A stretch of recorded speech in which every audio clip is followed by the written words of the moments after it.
to remember that Uber Eats has groceries. No, that's absurd. Hey, remember when you used to be Pepper Lady? Pepper Lady? Wasn't it Cinnamon Sisters? Basil Babes. Saffron Squad? Nutmeg Maidens? Paprika? No, Nutmeg Maidens? I just said that. Was it Spice Girls? Doesn't sound right. Was it Saffron Squad?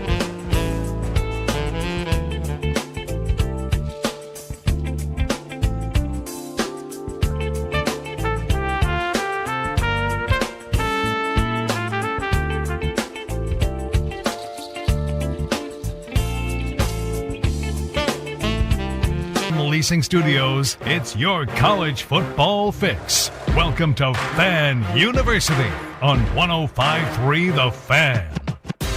Good morning, DFW, and this is Fan University, your college football pregame show. Jake Reitmo alongside Brennan Baxter and Carter Freeman getting you set for the Red River rivalry and oh so much more. I cannot wait.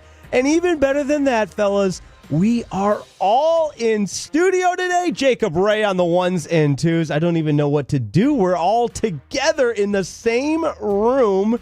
And Carter, good morning to you. Brennan, good morning to you. How are we feeling, fellas? Gentlemen, feeling great. Got a OU Texas today. I'm repping all my Sooner gear. I am an OU grad, so I'm ready for that game to take 10 years off my life later today with the level of stress that it always brings. Win or lose does not matter. That game is always very stressful, but we'll ignore the unfortunate result in the Metroplex last night for now. Yeah, that was something we thought we'd get to, but we're going to stay positive this morning. Absolutely. I feel like we should. And Carter looks so good in his OU polo. Got the rowback going. There it and is. Look, this is like you said, this is the first time we're in studio together in about a month. You wanted to look because we've good all for us. been on the road. And I need to impress. I love it. I love it. Brennan Baxter to my right. You're looking good, repping the Texas Tech gear per usual. I've got to, man. We'll get into this in Jake's Takes a little bit later in the program, which, by the way, what a lineup we've got for today. Dave Revson, the lead studio host for the Big Ten Network, is going to join us off the top here at 9:20. Pretty big game in the Big Ten. A couple of big games. You got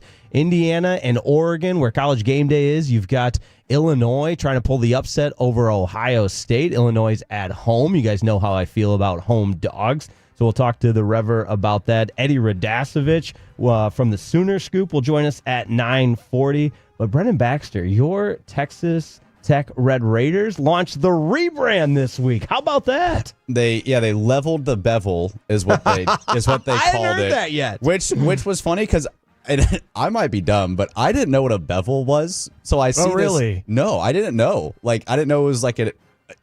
You got one on your 3D shirt. You and have I've got a million one on my Tech shirts. You didn't but know I the really bevel? didn't know. So I heard level the bevel, and I was kind of like, what are they leveling here? But I'm a big classic double T guy. I think it looks clean. It's going to look really good on the jerseys, I think, and the helmets. But they've always kind of kept it. I mean, I've had plenty of apparel that has that classic double T look. So I don't know if it's going to change too much. And it's also just for athletics, but a clean modern throwback. They've leveled the bevel. I love that. I have not heard that as well. Jacob Ray is our producer this morning on Fan University. Good morning, Jacob Ray. How are you? Hey, guys. It's so good to see your beautiful faces Hey, in studio Jacob. finally. Been too long. I've enjoyed seeing you guys on Zoom, each of you guys taking your little respective weeks to join me on Zoom, but it's nice to have all y'all in studio today. Yeah, no extra technology hurdles or anything like that. But it should be pointed out the reason we were all on various Zoom calls for the last couple of weeks of Fan Universities because this is a boots-on-the-ground program. We were covering games. Carter was in Norman, Oklahoma.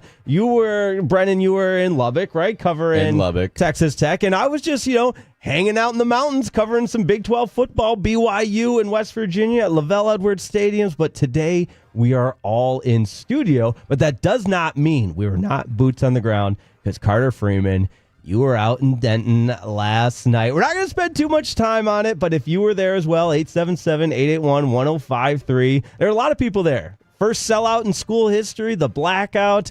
first half went pretty well. It did, and the crowd for sure showed up. It was a bit of a late arriving crowd, but once that stadium was full, the atmosphere was phenomenal. Every turnover that UNT got in the first half was as loud as I think that stadium has ever been and might ever be, because, I mean, you get a game on ESPN2, it's a national stage, you're undefeated, bringing in a team that is ranked, and UNT had only hosted, I think, 5 ranked teams in their history going into this game, so, like, this is absolutely the biggest game in school history. And for a half, UNT met the moment. They were forcing those turnovers. They were moving the ball pretty well. But unfortunately for them, South Florida is a team at the Group of 5 level that spends like they're a Power 4 program. And it really showed on the lines of scrimmage. That was something that the Bulls just kind of dominated the entire game. And it just really, really quickly unraveled in front of me. I'm just trying to think of other games that I've been to that I've covered that it, as quickly as that happened, because it was in 3 minutes, South Florida scored 21 points. Quick. 14 of those off of 2 UNT turnovers. So very quickly it went from 21 all to 49-28. And then from then on, it was all Bulls. So, tough result for UNT. The season's 100% not over. They still have half the season left, and it's only one conference loss. You don't know how Memphis or even South Florida or Tulane or any of the other contenders might end up playing, but that was a tough way to kind of halt some of the early momentum that the Mean Green had. For sure. 63-36, the final in that one. 63. Not going to win a lot of games when you give up 63. But, Brendan, I will ask you this along those same lines. We had the chance to talk to UNT coach Eric Morris a couple weeks ago on Fan University. Carter, you mentioned it. Season not over. I still feel, one-loss team out of the American absolutely has an opportunity at the college football playoff. I'm going to be the pessimist here. Yes, I feel like that's right. Totally fair. I think the college football playoff chance is done for UNT. In my opinion. That's what Fan University is about. Even if they win, if they go 6-0, make it to the conference championship somehow. I think when you lose, like just knowing how the committee tends to view games and view teams, when you lose a game like that and you look clearly outmatched. Yeah. I mean, unless I'm trying to think of other Group of 5 potential teams, like the Mountain West might have some teams that potentially could be there in 6 weeks. I don't know. I think it was an embarrassing second half for UNT. I do hope they find a way to get to a 10-win season, 11-win season, but in terms of making the playoff, I don't know. I feel like that's going to be really difficult to do. Just because, like I mentioned, the line of scrimmage and the way they just got pushed around, Memphis is a talented team too, and UNT is not going to play them in the regular season, but Tulane is as well, and Navy as well. That's who I was going to say. They do have Navy. They have Navy at home in a couple weeks. So you'll have another opportunity, UNT will, to kind of prove that they can play better than they did. They can play a full game against one of the more talented teams in their conference. But, yeah, it's watching a game like that, it is hard to look at them and say, okay, if they do match up with a South Florida again in the conference title game, what's going to be different in 6 or 7 weeks that they've fixed from this game, right? And just in the immediate aftermath of watching that in person, it's hard for me to see that and say, yeah, UNT could potentially win that game and then go on to play, I don't know, a Texas A&M or whoever from the SEC or the Big Ten that might be the 5 seed, right, in the CFP, and go up against them on the road, too. Yeah, like what's going to change from now until the college football playoffs where they'd be able to match a team like And I know that? we'd hope the committee wouldn't say, like, oh, let's not predict, but that's what they do. Oh, 100%. They have Totally. to. Yeah, They have so to. that's how they run it. So It's Fan University right here on 105.3 The Fan. The opening kickoff, a little recap action from last night, tying a bow on North Texas, 63-36 loss to South Florida that Carter Freeman was at. And I one final thing on this game, or two, I guess, because I had these thoughts driving home last night. I was just a bit surprised South Florida didn't try and run the score up more, because you talk about big losses that the committee looks at. Well, they look at big wins, too. And if you're South Florida as a Group of 5 team trying to stand out against maybe the Mountain West champ, maybe the champ from the Sun Belt, right? Old Dominion's a team in the Sun Belt that's getting a lot of love from ESPN's numbers saying they have a 20% chance to be the Group of 5 team. I was surprised South Florida didn't just try and run, like, score as much as they could, because UNT could not stop the run at all last night. Byron Brown was just a bowling ball. The South Florida quarterback looks like he puts all of the effort in his body to throw a pass, but running he looks effortless. He's just a tank out there. So You do put up 63 points I on was the road. just going to say 63. Yeah, I was going to say 63 is a lot. Yeah. How much more do you want from him? He wants 80. Yeah, you got to get 7. First 100-point game since Houston in the early 90s, right? But the only other thing I thought was this is the second Friday night Texas blackout game I've been to, and the home teams are 0-2. Because Baylor did a blackout in their first game against Auburn on a Friday night in week 1. UNT did it in this week. Well, I think the Friday night blackout, that's not the way to go. Kiss of death. Hopefully Saturday night blackouts are okay because Tech's doing a blackout tonight. Tonight? Yeah, I'll be there in Oh, attendance. boy. That's why I've got my black polo on. on, yeah. So There it hopefully is. Tech can stop that. I think it's just a defeats in Friday black- night Yeah, game. I hope think you're it's just right. Friday there. I hope night. you're right. It's the opening kickoff right here on Fan University. And from recaps to previews, fellas, time to take the games, maybe not necessarily we're most looking forward to, but the game that's on your radar. We ask you, the Tolos, as well, 877-881-1053. What's your appointment viewing game this Saturday? I think I will start because, listen, College Game Day's there. We're not going to spend a ton of time on this one. I want to spend more time on Carter Freeman's game that he's looking forward to. But Oregon versus Indiana. I mean, you got a top 10 matchup. If you would have said maybe even 3-4 years ago that the biggest game on the Big Ten calendar in the middle of October is going to be Indiana, and then Oregon, probably someone would want to have whatever you were smoking because that is just crazy to think of. But here we are, Indiana, top-ranked defense. The way they're getting it done is pretty crazy as well. Kurt Signetti obviously has made headlines for all the right reasons, in my opinion. He talks a lot of trash. And oh, by the way, this could be a Heisman Trophy impactful game in terms of Fernando Mendoza for Indiana or Dante Moore for Oregon. Yeah, it's going to be a super exciting game. I was reading an article earlier this week from ESPN about how Indiana has played in 4 top 10 matchups in their school history. 2 of them were last year. They lose them both to Ohio State and then to Notre Dame in the playoff. Dan Lanning, as Oregon's head coach in 4 or 5 years, has played in 8 of these games, and they're only 4-4. So they've split those games, but the 4 losses are all to teams that made the CFP final. So They've lost 2, and even the eventual champion last year, Ohio State. Washington the year before, right? They lose to them in the championship game, right? And then Washington ends up going to the national championship game, but the Pac-12 is where they lost to them. But yeah, this is exciting. It's ESPN's 1-3 in their SP Plus, so like these are rankings are even higher than what their AP poll rankings are. And it's Kurt Signetti's Indiana teams have not shown a penchant for struggling when they make these long road trips. I remember they went to UCLA last year, and I know UCLA is not Oregon, but they still made that long trip and just absolutely beat the brakes off of a team on the road. You saw Penn State last week; they struggled with their trip to UCLA. Mm-hmm. Last year, when Penn State goes to USC, it takes overtime to beat an eventual 7-5 team. So the fact that Indiana hasn't shown those struggles under Kurt Signetti with those road trips gives me faith in them, but I think they need a fast start. If they're going to win this game, they cannot let Oregon get in front of them because once Oregon starts going, they're very, very hard to stop. 100%. One other note on this one before we kick it over to Carter's preview, a turnover-worthy play from Fernando Mendoza, one of the best in the country, just 1.3%. So taking care of the football, that's going to be crucial. We'll have more on this game when we talk to Dave Revson, the lead studio host for the Big Ten Network. But Carter Freeman, any games on your radar today? There's just a little thing called the Red River rivalry that I think I'll have my eyes on. And it's so unfortunate that the Indiana-Oregon game is on at the same time as OU-Texas because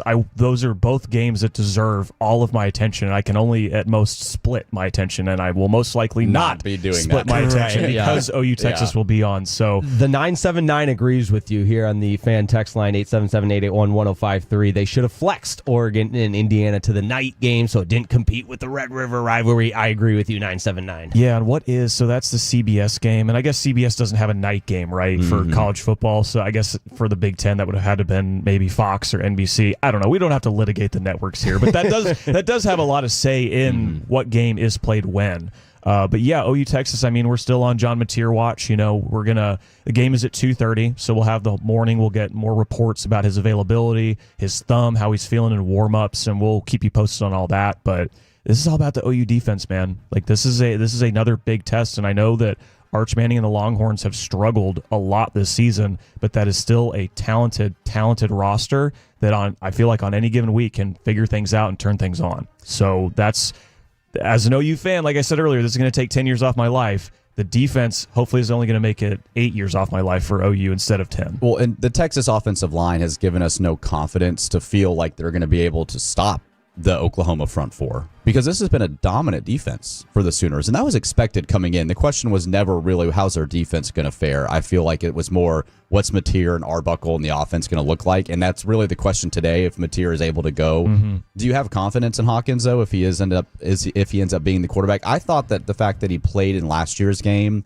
and at least is not completely unfamiliar to the rivalry might suit him well if he needs to suit up, but if he needs to play. I definitely agree. I think being in that environment and feeling it and failing in it like he did last year will help him this year for sure. And he did play against Kent State last week, but there were just some sidearm throws that he was trying to make that seemed unnecessary. And honestly, Mateer can do the same thing, but he usually completes them. So I had a little more faith in him. But just as far as Hawkins goes, I think the Hawkins will struggle a bit, but he'll be a little more, capable in this game. Then I would rely more on the offensive line as my issue, because against Kent State last week, basically a Division II team at this point with how bad they are, the pass protection did not hold up very well. And Texas still has Colin Simmons. They still have Anthony Hill. They have Ethan Burke. They got a ton of good players on their defensive line that I'm like, if Hawkins has to go, that's going to bring a lot more concern. But I do think, to your point, playing in last year's game will help him out big time. Yeah.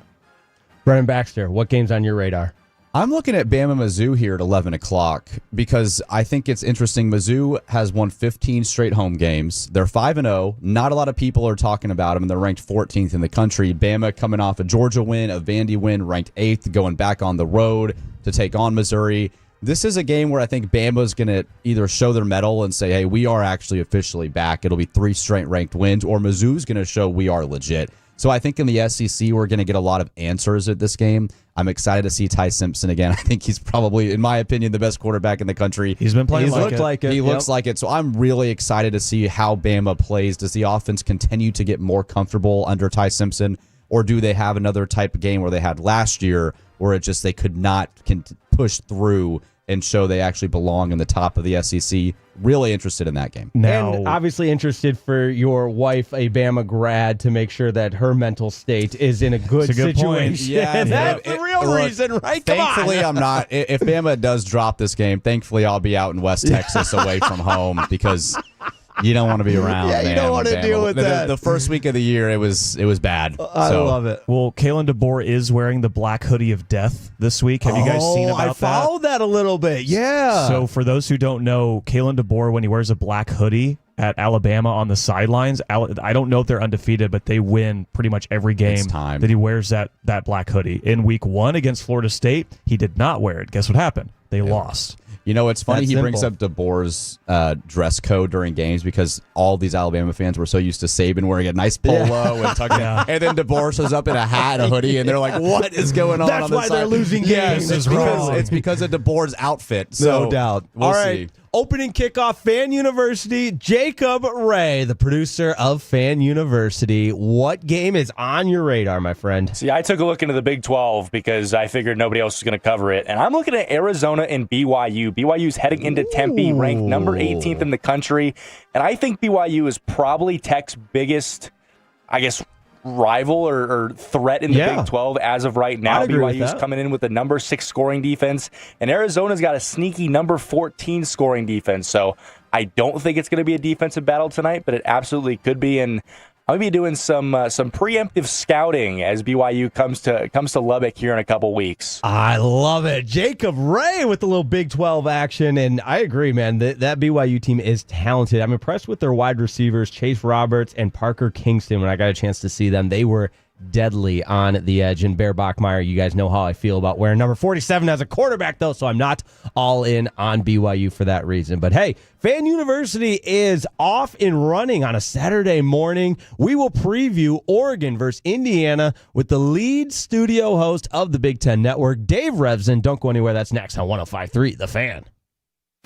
The more time you give,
is a very cute picture. That's like a little shag. I've never seen it before. Well, I mean, of course, yeah. So Rachel. Oh, is that your name? No, I think it's your name. No, I'm Jen. My name's Jen. Right, but I just know this is your hair. But that's hair on your hair. I'm not saying this is your hair.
Do you think it's true that you've got to forget something else to remember that Uber Eats has groceries? No, that's absurd.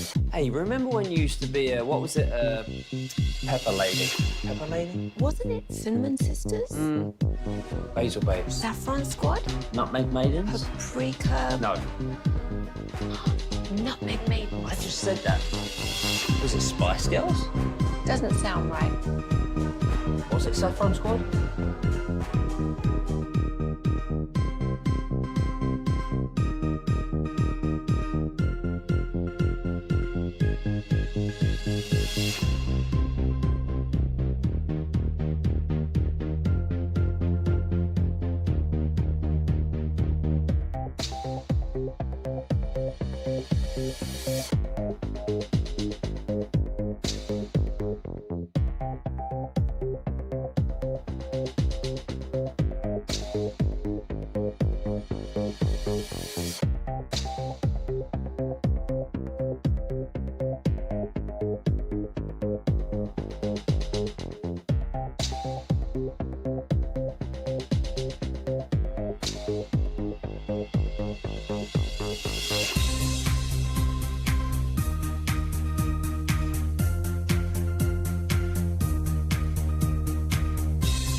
You most looking forward to in this matchup? And as far as surprising storylines go, I mean, you got to give a lot of credit to Curt Cignetti and that Indiana Hoosiers team just keeping that momentum going into this season. Well, I agree with you 100% on the surprising storylines. You know, a couple of years ago, had someone said this, you're right. You know, you probably would have asked them to seek some professional help, but he's done an amazing job. I mean, it's remarkable. Like, I don't know if people in the Metroplex quite understand how bad Indiana football has been through the years, but I think the stat that hammers it home is this is the major college program with the most losses all time in the history of college football. And yet he has come in and in 2 years has turned them into a powerhouse. And I think this year has kind of reinforced like the last year was no fluke. I mean, they beat Illinois, who's pretty good, by 53 points, and then went to Kinnick and beat Iowa, which is never easy. Obviously, the Hawkeyes are a great defensive team. It's a really tough atmosphere. So, yeah, they're legit. I mean, I think this is a fascinating game. I mean, you're talking about two teams that are top 10 in the nation in scoring offense and scoring defense. They're really complete teams. You have a couple of Heisman Trophy candidates, I would say. I mean, certainly Fernando Mendoza's having a big year. Dante Moore's been incredible at Oregon. So, yeah, it's a huge game. I'm fascinated to see how they handle this environment. I mean, Oregon's got the longest home winning streak in the country for a reason. It's a really tough place to go play. I guess I just feel like from Indiana's point of view, you just have to play well. I mean, obviously, if you win the game, I think people look at you as a national championship contender. I mean, I feel like they kind of have to at that point. But even if you just play well in this game, I think it kind of reinforces how, just how good they are, which I think is very good. Dave, I told Jake I would bring a Michigan question in and ask you this because Michigan is ranked 15th in the country, and they go at USC, what used to be maybe a pinnacle game in college football, but Michigan's still 4-1, ranked 15th. It's a game that not a lot of people are talking about with the Indiana, Oregon, and the Ohio State-Illinois matchups. But Michigan's sitting there with a pretty clear chance to still make a run in the Big Ten with the game against Ohio State at the end of the year. Do you feel like Michigan is not talked about enough? Because this is one game for me on NBC tonight that I'm really excited to keep an eye on, and the progression of Bryce Underwood. Do you feel like they're a legitimate contender in the Big Ten? I do. I think this is like one of those games where it's a swing game. I mean, whoever wins, you're both 4-1. I mean, if whoever wins this game, you're 5-1. You've got a nice win under your belt. I mean, I think we kind of were so fixated on the very top of these leagues and the teams at the very top of the polls that we kind of forget that people can slide in and get themselves into CFP contention. So I think it's kind of a swing game for both of these teams. USC, I was pretty disappointed, frankly, in the performance at Illinois. I mean, offensively they were fine, but, man, defensively they just got absolutely torched in that game. We'll see whether Michigan has what it takes to do the same. Michigan is a team that's focused more on running the football. Justice Haynes has been tremendous here, transferring from Alabama. So how will USC handle that? Whereas, Illinois is more of a passing team, and USC's pass defense just wasn't really ready for them. I feel like maybe they're a little bit better equipped to deal with Michigan. But, yeah, for sure. I mean, obviously Michigan lost OU, as you guys know, and I don't think there's great shame in losing that game, but if they win this one, they go home, they play Washington, and played really well last night. And then other than that, the schedule's pretty favorable, I think, kind of heading into that last game of the year, Ohio State at home. So, yeah, I mean, if you're a one-loss Big Ten team, I think you're certainly going to get into the playoff, and I think a two-loss Big Ten team, just as a two-loss SEC team, those two leagues, you get through with two losses, you're going to be in the conversation, no doubt. Well, a team that already has 2 losses in the Big Ten is Penn State, and they take on your Northwestern Wildcats today, so maybe they can continue their misery. But, Dave, Penn State always lost to the big teams, the highly ranked teams. They've lost to UCLA now, who is a team that Penn State would usually just wipe the floor with because their floor is so high. Was that loss kind of the beginning of maybe the end of James Franklin's time in State College? I don't think it's that cut and dried. I would just say, first of all, James Franklin's owed more than $50 million as a buyout. So I don't think Penn State on one game, I mean, kind of to your point, like he's never lost games like that. They had won 34 straight games against unranked teams. So if this becomes a habit, I mean, if they turn around and lose to Northwestern, I look at them as Jake's Northwestern Wildcats, by the way. Yeah, that's right, Dave. That's right. Go Cats. I wear my Northwestern gear all the time in here, and people look at me like I'm from Mars. I don't know why. But yeah, I mean, were they to lose this game today, or were they to lose a similar game to this one later in the year, like if you go to Michigan State and lose, then I think the conversation does get different. I still think, I look at Penn State and I still say, man, they've got that game in Columbus. They got Indiana at home. if they run the table, they'll be in the playoff. I think the problem is there's been no indication that they can do that. Like, there's nothing that's happened this year that gives me any faith at all that Penn State can run the table. And that's a head scratcher. I mean, you're talking about a team that brought back the most all-conference players of any team in the Big Ten, that was ranked number 2 in the nation in the preseason. I mean, what about this world we live in college football, where number 1, obviously being Texas, number 2, and number 4, which was Clemson, are all out of the top 25 after 1 week of games. I mean, it's part of what makes this sport so crazy is its unpredictability. So I don't think I'm ready to have that conversation yet, but it is really crazy that Penn State hasn't played better than they have. They had a very easy non-conference schedule, didn't look great going unbeaten in that schedule. The Oregon game, you know, there's nothing wrong with losing to Oregon at home, but it was some of the same issues that we've seen from them. Obviously, kind of that big game issue where when you need a play, they just don't make it. Drew Aller hasn't made those plays throughout his career. And then the UCLA thing is crazy. I mean, to go on the road and look like that, give up 42 points against a team that was one of the worst scoring teams in the country, 132nd in the nation scoring going into that game, that hadn't led all year. I mean, that part of it blew my mind. And people talk a lot about Drew Aller and the offense, but I mean, let's talk about the defense. Like, what was that last week? It's got to be better today. I think they'll come out highly motivated and play very well today. But if they don't, I think it's fair to start asking some of those questions. Well, Dave Revson, the lead studio host of the Big Ten Network, with us on 105.3, the Fan University here. Dave, you can never underestimate the heart of a Northwestern Wildcat. You and I both know that. But we'll get you out the door on this one. We haven't talked enough about the number 1 team in the land. Ohio State, their defense just been incredible, but Brett Bielema and the Illinois Fighting Illini have also been a great story. That's going to be a fun one to tune in here with an early 11 o'clock kick. Has it just been Ohio State's defense suffocating teams as the reason why they're seeming to be good and getting better?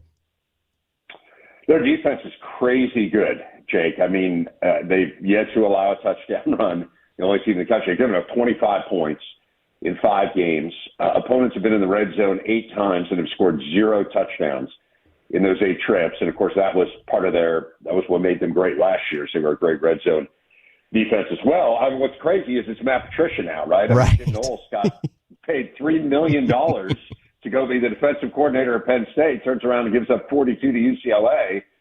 And then you've got Matt Patricia, who I know you know well from your time in Detroit. Yeah. And, it's been incredible. And they had to replace a ton of talent, particularly up front. Caden Curry's been amazing. I think what's really scary for the rest of the Big Ten and maybe the rest of the country by extension is how good the offense looked last week, because Ryan Day had kind of slowly brought that offense around. They've been playing at a more deliberate pace than they've played at it in the past. I think he doesn't want to make things difficult on Julian Sand. I mean, Sand's completing 80% of his passes. He has 2 of the best wide receivers in the country. Jeremiah Smith's amazing. Carnell Tate's really good. I worry about Illinois in this game. I think some wacky things would have to happen for Illinois to have a chance. I mean, Ohio State would have to turn it over like 4 times.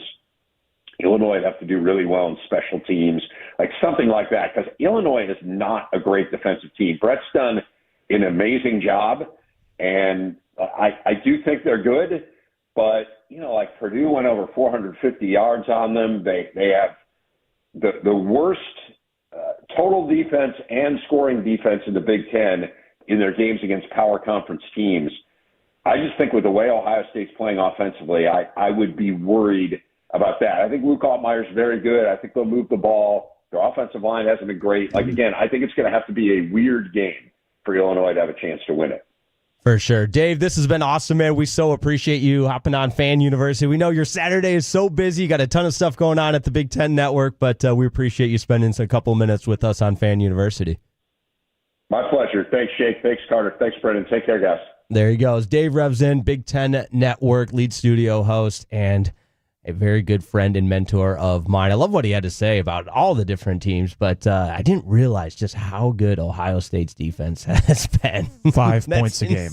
That was a point I was making I was on with G-Bag yesterday, making like, this is, I don't think people are people know Ohio State has a good defense. I don't think people understand just how good it's been. And it's not just been against FCS teams. They've played a Washington. They've played a Texas. They've played Minnesota last week. Like, they are shutting these teams down in an incredible way. Yeah, and I saw a stat through Fox Sports on about Julian saying 12 touchdown passes, 18 incompletions in his last 3 games. And when you're throwing to Jeremiah Smith and Carnell Tate, that definitely helps. The defense is looking dominant. The offense is looking dominant. You just mentioned Jeremiah Smith, the best young phenom in college football. It's a scary sight, like Dave mentioned, not only for the Big Ten, but for anyone that's going to make the playoff and have to face this Ohio State team. And I know they've got Penn State coming up. Ohio State does. They have Illinois today, but and college football can change on a whim, but it does not look like Ohio State is really going to be challenged up until potentially that Michigan game at the end of the year on the road. They do need to exercise those demons. Yeah, that's a mental game. Right. That really is. Yeah, Talent-wise, it shouldn't be too big. Right. A Well, it was the Monkey same way off the last back. year. It was, 21-point home favorites last year, and they couldn't get it done. Yeah. So, and then they just rattle off an impressive run through the college football playoffs and on to a national championship. I guess we'll take the Natty. Yeah. Right. Lost to Michigan, national championship. I don't know. Yeah, well, Michigan fans would tell you, you're not a successful season because you lost to us. But hey, what do you say we preview the Red River rivalry with one of our favorites, Eddie Radosevich from the Sooner Scoop? That's coming up next. Don't go anywhere. It's Fan University. Worried about market losses? If headlines are...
got to forget something else to remember that Uber Eats has groceries. No, that's absurd.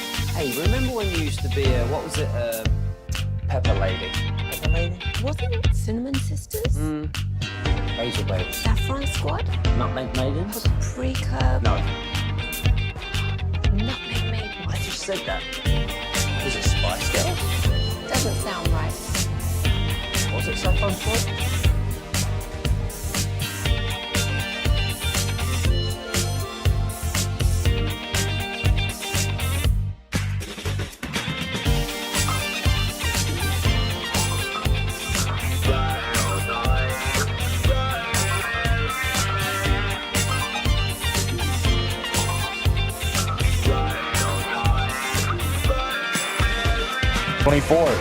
It's Fan University right here on 105.3 The Fan. Jake Reitman alongside Carter Freeman and Brennan Baxter. And one of our favorite guests, a reoccurring guest, joins Fan University. We're glad he could find some time between his undercover operations. That's right, Eddie Radosevich for On3 Sports. And the Sooner Scoop joins Fan University. Eddie, it's been a busy week for you. I've loved the viral video content, my friend. Thank you for having me, gentlemen. Good to talk to you again. Yeah, it's been an interesting week, but I think that anytime OU Texas week rolls around, there's always an excitement level, and certainly there's been some intrigue into who is going to start in the backfield for Oklahoma coming up on Saturday at 2:30. So, very interesting week, and I think it's a week that Oklahoma certainly has an opportunity to go down and probably win a game that I think a lot of Oklahoma fans thought was going to be kind of one of those coin flip games at the beginning of the season. So it's interesting.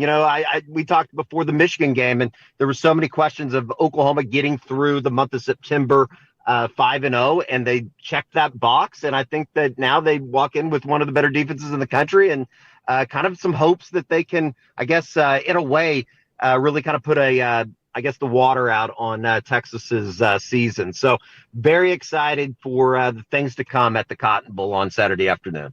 Well, Eddie, regardless if you're in a bush or on the sideline, you're around this team, this OU team a lot. And just as far as covering the team, seeing some of the things in the past and the present, where does this Mateer storyline rank as far as just how unbelievable it is that 17 days after having thumb surgery, he's preparing to potentially play against Texas in this game?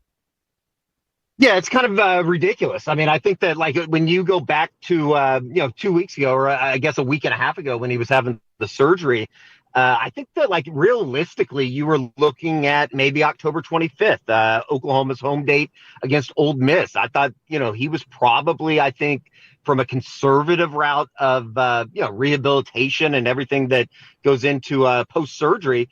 You really kind of thought he was going to be out for a couple weeks. And for him to get back onto the field, I know at the end of last week going into the Kent State weekend, there started to be some murmurs that he was telling people around town, the Chipotle tortilla presser broke the news in Norman. It's been a weird week, guys.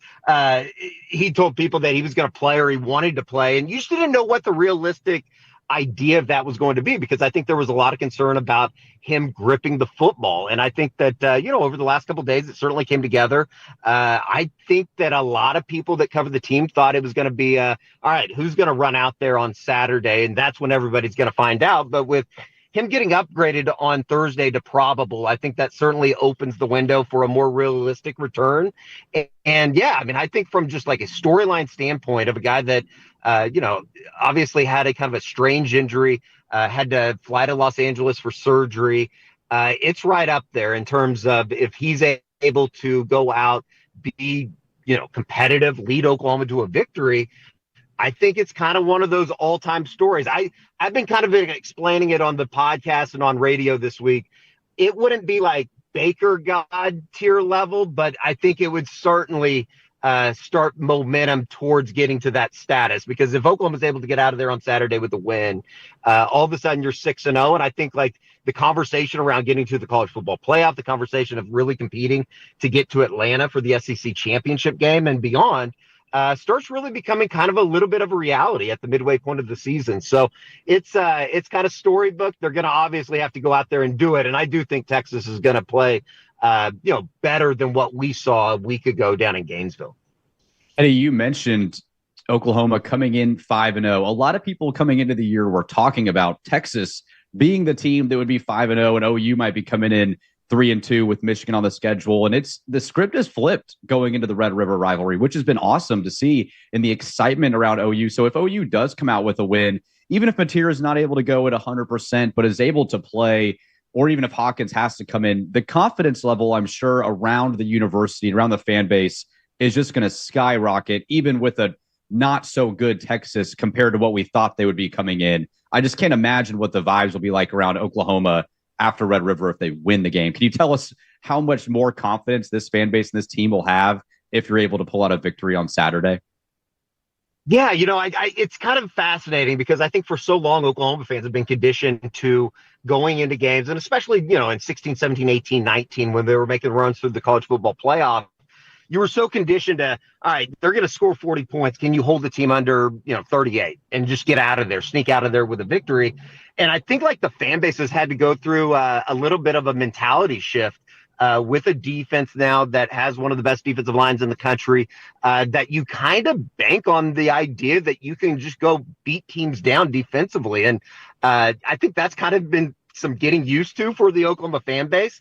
But at the same time, I think that, the people that might have looked at Brent Venables going into year number 4 on the hot seat and really wanted to make a change at the head coaching position, I think that they're having to become comfortable with this idea that maybe Brent is starting to figure this thing out, and they have a defense that has a recognizable defense that, Brent Venables was initially brought to Oklahoma to kind of instill. So it's definitely kind of new territory, but old territory at the same time with as much winning as Oklahoma's done over the last 20, 25 years. It's kind of fascinating to see the mentality shift. But I do think that, at the same time, there's still some questions about Oklahoma just from, a team standpoint, being able to kind of go be the big dog in the SEC. And I think that's what we're going to kind of find out here over the month of October, and especially starting this weekend down at the Cotton Bowl is Oklahoma really ready to make that next step under Brent Venables? And it's been a quick ascension through the month of September with a couple of, good victories over Michigan and Auburn. I don't know about great victories. I guess we'll kind of see how things play out with Auburn and Georgia here, or Auburn and Georgia, obviously this weekend. And then obviously Michigan going out to the Mecca to see our good buddy Lincoln. So, it's definitely weird, but at the same time, I think that they have the makings of a defense when you kind of fall back on the idea that there are so many guys that have played 3 or 4 years under Brent Venables now on that side of the ball that I think there is a comfort that they can go about and, go down to Dallas and kind of take care of business this weekend. Absolutely. Eddie Radosevich with us on Fan University. You can follow him on Twitter at Eddie_Rado, who has been just doing an incredible job getting everybody ready for the Red River rivalry. That's, of course, played at the Cotton Bowl. And Eddie, that's what I want to talk to you about next because, I'm obviously doing my extensive research, checking out all of your tweets and videos. But the one that is catching my eye is the Cotton Bowl, where you said it's one of the greatest spectacles in all of sports. And I couldn't agree more. And at the same time, just how much does that play into this matchup where, you could do the cliche thing of throw the record books out the window when it's a rivalry and Texas is down, but, they can bounce back and anything can happen at the Cotton Bowl. Do you think that plays a legitimate factor in the outcome of Saturday? It's just the absolute spectacle that is the Cotton Bowl.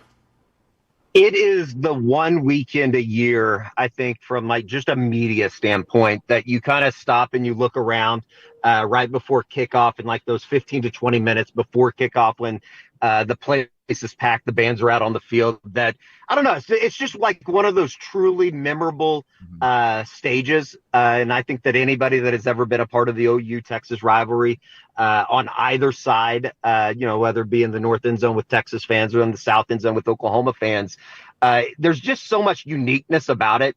And I think at the same time, as much as the college athletics have shifted over the last 10, 15, especially the last 5 years, there is still this certain element of innocence that comes with the Cotton Bowl. And I know that I say that, and I think back to the idea that they just did the $160 million renovation, which I think they've completely ruined the Cotton Bowl now that they have workable bathrooms in the facility. But it's just a special place. And like walking down the tunnel to go down to the field is truly like one of those moments that you think back to every OU Texas game that's ever been played at the Cotton Bowl and how special it is that, basically everybody's kind of played at the same place over the last, hundreds of years that they've played in Dallas. So it's truly one of the cool, I think moments of the year, the highlight of the year when OU and Texas played down at the Cotton Bowl. And it's just, it's hard to explain to somebody that's never been. And I think that like kind of the same can be said for like going to the Masters at Augusta National.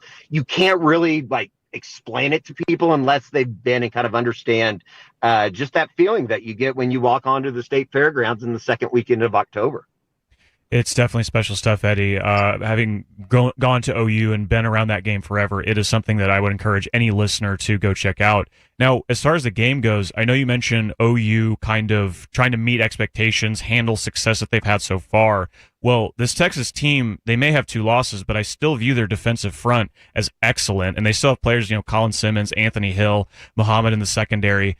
If the OU offense doesn't look as crisp as it did with Mateer potentially dealing with the thumb, or if Hawkins ends up going for most of the game, how much do you think OU's running game can help them in this game? Because that's something that the team hasn't really been able to get going through the early part of the season. Yeah, it's definitely kind of like the number one storyline for Oklahoma outside of the obvious going into this weekend at quarterback is Oklahoma has to find a way to be able to run the football. And I think that, last week definitely wasn't from like a pass pro standpoint what you wanted to see against a Kent State of the worlds.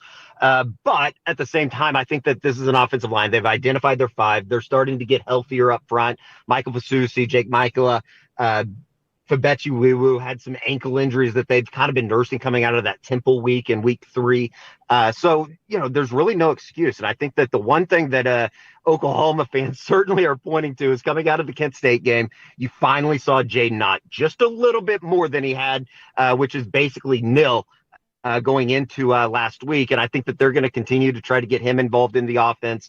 You certainly think that the quarterback run game is going to be a part of it, which is kind of interesting with it's going to be John Mateer starting. Do you install some packages with Michael Hawkins to be able to run the football to try to, I guess, decrease the amount of times that John Mateer is going to get hit, especially on that right hand?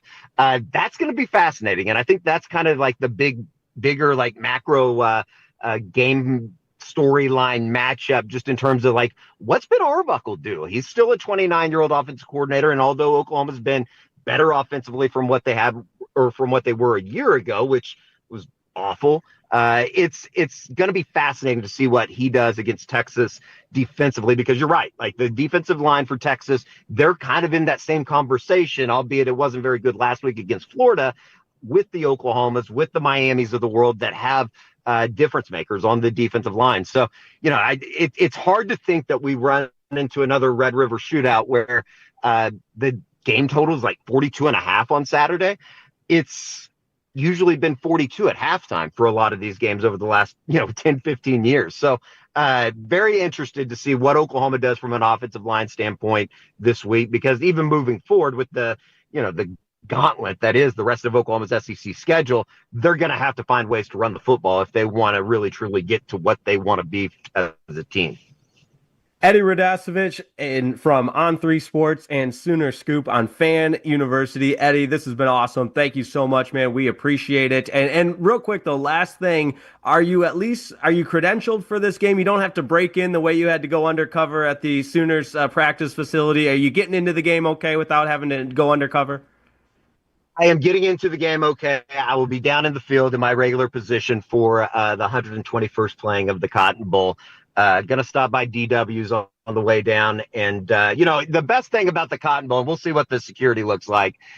I have many friends in college that you just give the guy $100, you could probably get into the Cotton Bowl. There you go. Free tip on the way out. Absolutely love it. Eddie, you're the man. We'll do this again and have fun on Saturday. You got to love it. Anytime. You got to love it. Eddie Radasevich on 105.3 The Fan. Hey, Tolos, don't forget, Gavin Dawson will be representing the G-Bag Nation in Mansfield Saturday morning from 10 to 10:30. So that's coming right up at Hurtado's Barbecue. Brand new 2025 G-Bag flags. Come on out. Pick yours up while supplies last. Hurtado's in Mansfield at 226 North Walnut Creek Drive, just north of East Broad Street. And then, how about this? The General will be continuing on to Fort Worth with even more G-Bag Nation flags. Another Flagtober hit. And this one is at Hurtado's and Fort Worth at 1116 8th Avenue from 11:30 to noon. So come on out, pick up your flag while supplies last in Fort Worth and Hurtado's. Hey, coming up, let's go with sights and sounds around college football. We catch you up next on 105.3 The Fan.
something else.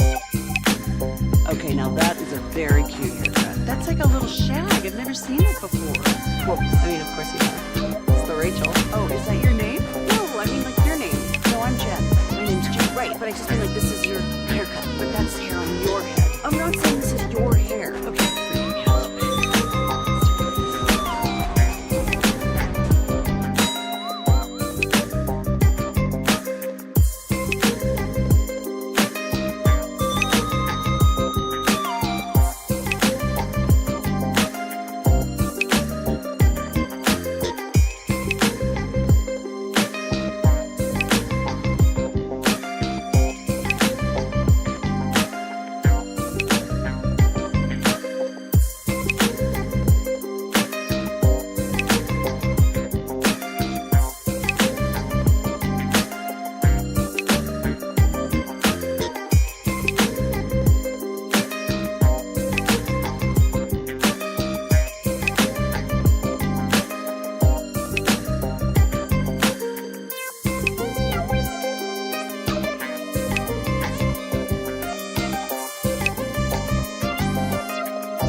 driven by our DNA.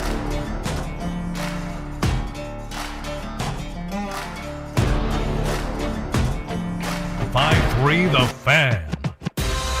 And here we go on Fan University. Hour number 2 rolls along, getting you ready for the Red River rivalry. Jake Riepma alongside Brennan Baxter and Carter Freeman. And hey, after Fan University, we're keeping the party rolling. It's a huge Texas OU fan hang and watch party at the Highland Hotel in Dallas from 2 to 5. Come on out. I'll be there. We can have some barbecue together, and it's going to be a fantastic pool party. Another huge Flagtober stop. Hang out with Brian Broaddus, Zach Wolchuk, Lucius Payton, Alec Medford, Jake Riepma. That's me. I'm on it. Guys, I made the list. I made the read. This is a big day. Yes, thank Congratulations, you. Big day in fan So history. you're going to be hanging out at a rooftop here in a couple hours? Is Yeah, that yeah. I what you're doing? gotta put the sunscreen on though. I don't want to get sunburn on a college football Saturday, but I will be dialed in. That's part of the process, I think, for me. Yeah, Maybe you too, I was going Carter. to say, it doesn't matter how much sunscreen I put on, I'm going to get sunburned. I'm getting roasted. Yeah. I love it. Let's reset some things here on Fan University on 105.3 The Fan, 877-881-1053. That's the Franco & Franco injury attorney text line. We've had an awesome first hour. If you missed anything over on the Odyssey Rewind app, you can hear Dave Revson of the Big Ten Network joined us at 9:20 and Eddie Radosevich of Sooner Scoop at 9:40. But, fellas, we got to catch the people up on the sights and sounds of the week that was. Carter, certainly no shortage of Chipotle John Mateer watch with the hand. It's amazing that TexAgs the Texas A&M message boards 20 years ago broke the news that Rhett Bomar was getting paid to work at an auto dealership that ended up with him leaving OU's program. So they got that right. 20 years later, with this Chipotle, tortilla presser asking John Mateer if he's going to play, and he says yes, and then this gets reported there. It seems like it's going to end up being correct because all the indications are John Mateer is going to play in today's Red River game. He was probable on both Thursday and Friday's SEC injury reports. And yeah, here it is. Sometimes, every once in a while, broken clock's right twice a day, right? That's, I guess, TexAgs and all these message boards. How does TexAgs how do they have these like CIA agents going into Norman and all these other places breaking news? This was allegedly a Texas A&M parent of an OU, student. Okay. And that's where they got the information. And then there were pictures posted of Mateer with the tortilla presser. And it's just, Eddie, you can't trust Aggies. We talked about it with Eddie in the last segment. It's just, it is bizarre how sometimes they end up being right, but it just goes into the rabid nature of the college fan base, right? Right. That's what I was going to take from this, is that I would sign up for anything in the week leading up to a big game like this for there to be a Chipotle story or something of that nature that's just so bizarre. But we do have a cut from Brent Venables, the head coach of the Oklahoma Sooners, and obviously the head coach is going to be playing it close to the vest. Cut number 7. He's doing his normal protocol. He's done zero good on good work. I don't know. I'm just going to cut you off. I don't know anything about the injury. So I'm just, when they tell me he's available, I'll let y'all know. And that was on Tuesday, but I love that. Did he just wake up from a nap? Like, what was he? The early morning press conference. Early morning press conference. Must have been. That's tough. But Carter, will tie the bow on it with this before we move on to some other sights and sounds throughout college football. Does John Mateer play today? I think he does play. Does he play as well as he did before the injury? I don't know, because I talked about this yesterday with G-Bag. He went 16-17. He had a great game against Auburn after he broke his thumb, but that was with the thumb being broken. How is he going to react to having the surgery done on his thumb? How is he going to grip the ball? How's that going to affect his throws today? I'm very interested to see that, but Mateer is a capable runner too, and that was a big part of OU's offense through their first couple games, where they were not really lighting the world on fire against Michigan and against Auburn, but they were doing enough to get the job done. And I think if Mateer is able to go out there and play, and they're not going to send him out there if he can't throw the ball, I would assume. If he's going to go out there and play, which I do think he will, I think the OU offense is going to be efficient. And against Texas, that should be enough, assuming OU's defense plays the way it has been for the majority of the season. Brennan Baxter, does he play? I think he plays. I think the question for me is what is and Eddie mentioned this, like if he does play and then re-aggravates it, and now you've got a tough schedule still to come, and now you lose Mateer potentially for the rest of the season, how much does that affect OU? And so I'm anxious to see, like, what does he actually look like? I do think he's going to start. And the crowd for OU, that side of the stadium at the Cotton Bowl, is going to go nuts when they see him run out there, and it's going to bring an energy. But does he actually, once that adrenaline wears off, does it actually help him, or is it going to end up hurting the Sooners in the long run, potentially? I'm really intrigued to see that. Yeah, because this game is one thing to have Hawkins start in this game, and then if Mateer wasn't able to go, have him come back the next week, right? Because then that would be at the normal timeline of the thumb surgery. It is a very aggressive him coming back now. Right. One final thought I had too, Jake, is do you really need to outscore Texas? Like, the defense of OU has been so good. The offense for Texas has been misfiring on all cylinders when it comes to the offensive line and Arch Manning. And so you could potentially win a 20-17 game. It's not like you need to go drop 40 to potentially beat Texas this year. So I don't know. That's something to keep an eye on, too. This from the 214 agreeing with you. If he's even close to still being hurt, I'd rather him just sit. I don't think it matters who plays quarterback for Oklahoma. They win either way. That's some confidence, Carter Freeman. I do not have that level of confidence. call me pessimistic, but just with what I saw from Hawkins in the last game and then even last season, I do still just think there are questions there, and they will be no doubt helped by how good the front four for OU's defense has been, and their secondary has been solid too. But one thing about OU's defense this year, they gang tackle. They are great at tackling. They are great on the lines of scrimmage. They can give up a big play. We saw that against Michigan. The one touchdown Michigan scored was a 75-yard touchdown run. So they can give up chunk plays at times, but the simple, first, second down runs or, those short passes, OU doesn't give up a lot more than that. It's Fan University right here on 105.3 The Fan. We're taking you through the best sights and sounds of the week that was in college football. You guys know I love the long-form interviews with some of these head coaches where we really get to hear their brain be picked on a number of different things. And one of the best stories in college football, the resurgence of the Miami Hurricanes. 5-0, number 2 in the latest AP poll.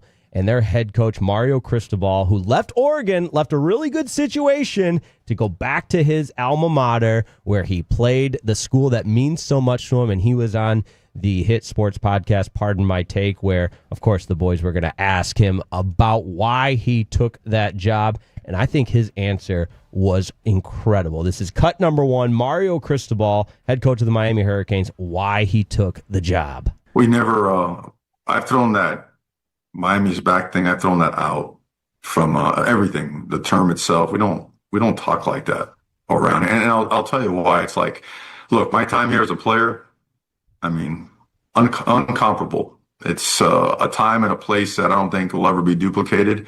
And the principles and values of that time, absolutely. We're carrying that and bringing it forward. But everything we're doing is going that way, going straight ahead. And I'm not I don't spend a single second thinking about myself and I came back to Miami and left a really good situation because I've been watching it from afar for 20 years. And I was pissed. I was angry that for 20 years watching my alma mater just decline and everyone taking shots at it, the whole world. And that happens, right? When you do good things and then all of a sudden you slide and everybody just wants to keep kicking a dog when it's down. And I was just pissed. And I knew it was going to be, butt kicking when we got here early because a lot had to be done. But that's what finally did it. And I was just tired of Miami being down. I was tired of our own people kicking Miami while it was down. I was just sick of it. And instead of being sick about it and talking about it or making noise, go do something about it. So that's why we're here. And listen, I am not going to pretend to be a supporting the Miami Hurricanes, but I can appreciate a good story. And Mario Cristobal bringing Miami back to the top of college football. I know number 2 in the country, but where he has them now is impressive. Which was a big risk to take leaving Oregon with all the funding you get from Phil Knight and the brand that is the Oregon Ducks, with Miami not being at the center stage like he had mentioned, like they once were when he was there.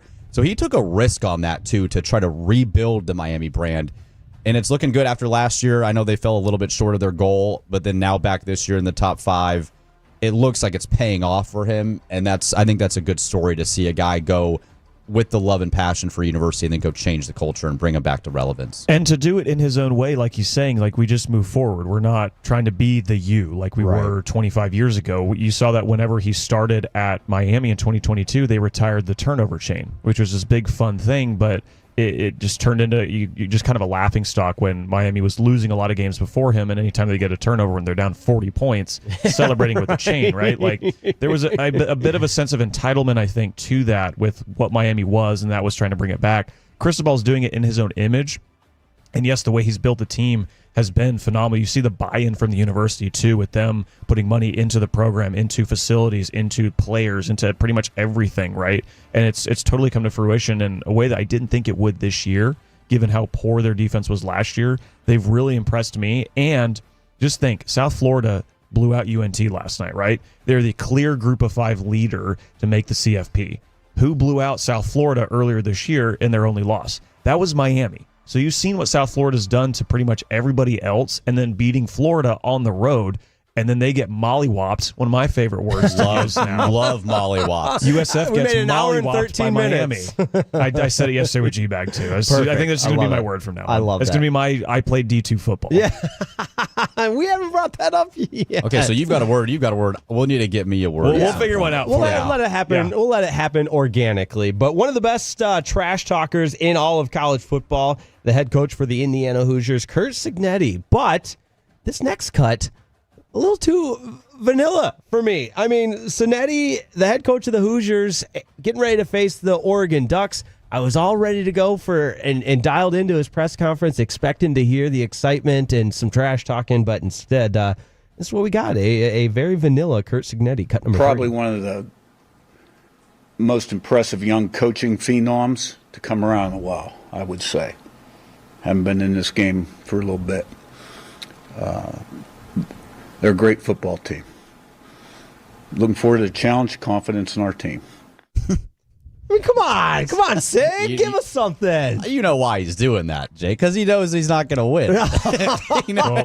But he also saw what Mike Gundy said earlier this year, and saw how Oregon used that as motivation to destroy them. He said they won 69-3 last time a coach came out against them. I'm going to be very polite.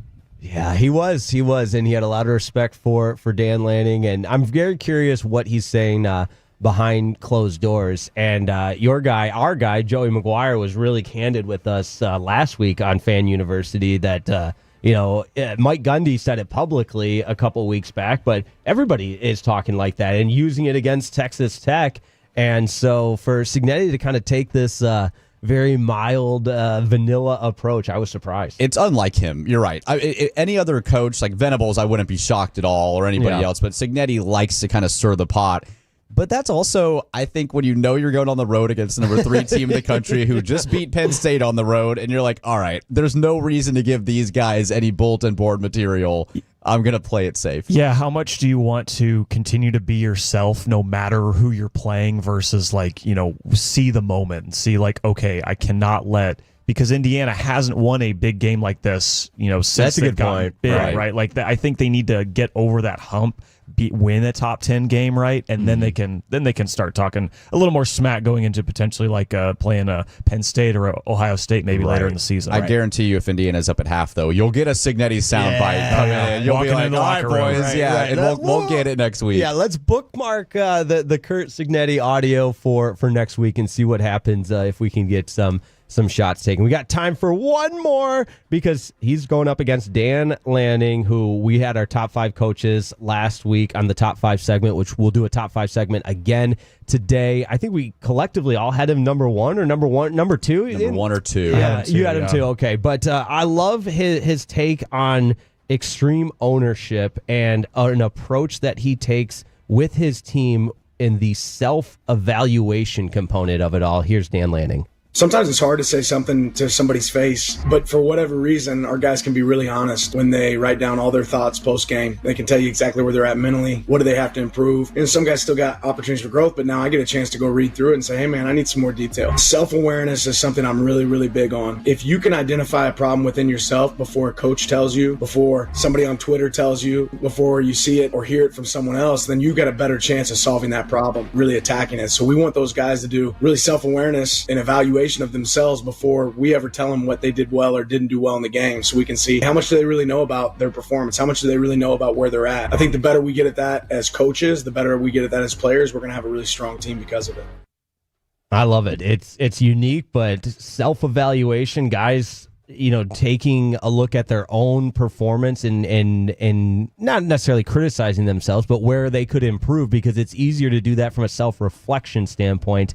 And just one of the more unique approaches from a guy that is, in a way, just inventing and reestablishing what it means to be a great head coach. Yeah, he's so cerebral, and I think that's such like a kind of a cop-out word to use, but I don't know a better one, because just the way he approaches coaching, especially from the younger perspective, right? Like you mentioned, he is basically the face of this next wave of great future college football head coaches. And for me, I hope he stays in college for a long time. I know the NFL will call him at some point and want him to move up into the pro ranks, but with Oregon having the money they do and the way that he looks at things, I mean, the Alabama job where he'd worked before was open 2 years ago, and he was immediately like, nope, staying in Oregon. It helps that he got a nice pay raise out of it, but he is a great he is a great future mind that I hope stays in the sport for a long time and inspires other people, other coaches in the future. He's checking every box. For sure. Like Dan Lanning, it seems like he's hitting on all cylinders across the board there, and there's a reason Oregon is who Oregon is under Dan Lanning. Just don't lose to Ohio State in the Rose Bowl. If that happens again, we got to get some playoff wins under your belt to really push you up to the top. Right. But to your point, I think he is the new wave of college coaches, and I know he's gotten some NFL interest, but for Fan University, I pray he stays in college. But me too, man. Hey, let's do some Jake's Takes coming up in just a second, but don't forget we've got our Cowboys pregame show tomorrow morning, bright and early, begins at 9 a.m. live from our studios. Eric Chiafalo and Brian Broaddus live from Bank of America Stadium in Carolina. And then also, how about this? On Thursday, October the 16th, the month of October rolls on. Yet another opportunity for you to come and hang out with the G-Bag Nation. Grab your 2025 G-Bag Nation flag, broadcasting live at the Bearded Monkey Sports Bar and Grill in Rockwall at 2861 Ridge Road from 2 to 7. Come on out, get your flag while supplies last. That's on Thursday, October 16th. Jake's Takes are coming up next. Chris Budden, sweetheart Chris Budden, sideline reporter going off. We'll have that audio and more next on Jake's Takes.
And it's back to the Fan University on 105.3 The Fan. This upcoming segment's brought to you by the Frankels. If you've been injured in a car or truck wreck, call Frankel first, 214 or 817-333-3333. With Frankel and Frankel, there is never an out-of-pocket cost. They only get paid when you win.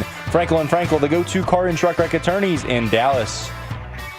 Fan University, right here on 105.3 The Fan, your home for the Dallas Cowboys and Texas Rangers, and your college football pregame show. He's Carter Freeman. To my right, it's Brennan Baxter. I am Jake Rietma, and it's time for Jake's Takes, which is a scary time, guys, because we look and have a glimpse in between what's going on between the ears, and that is just a little bit scary. But I want to start with what I teased going into break, because you guys know Chris Budden, sideline reporter, ESPN, a sweetheart, does some stuff, I believe, with the U.S. Open for tennis. Very, very, what's the term? Able to do many different things. Very, very versatile. Yes, versatile. Versatile.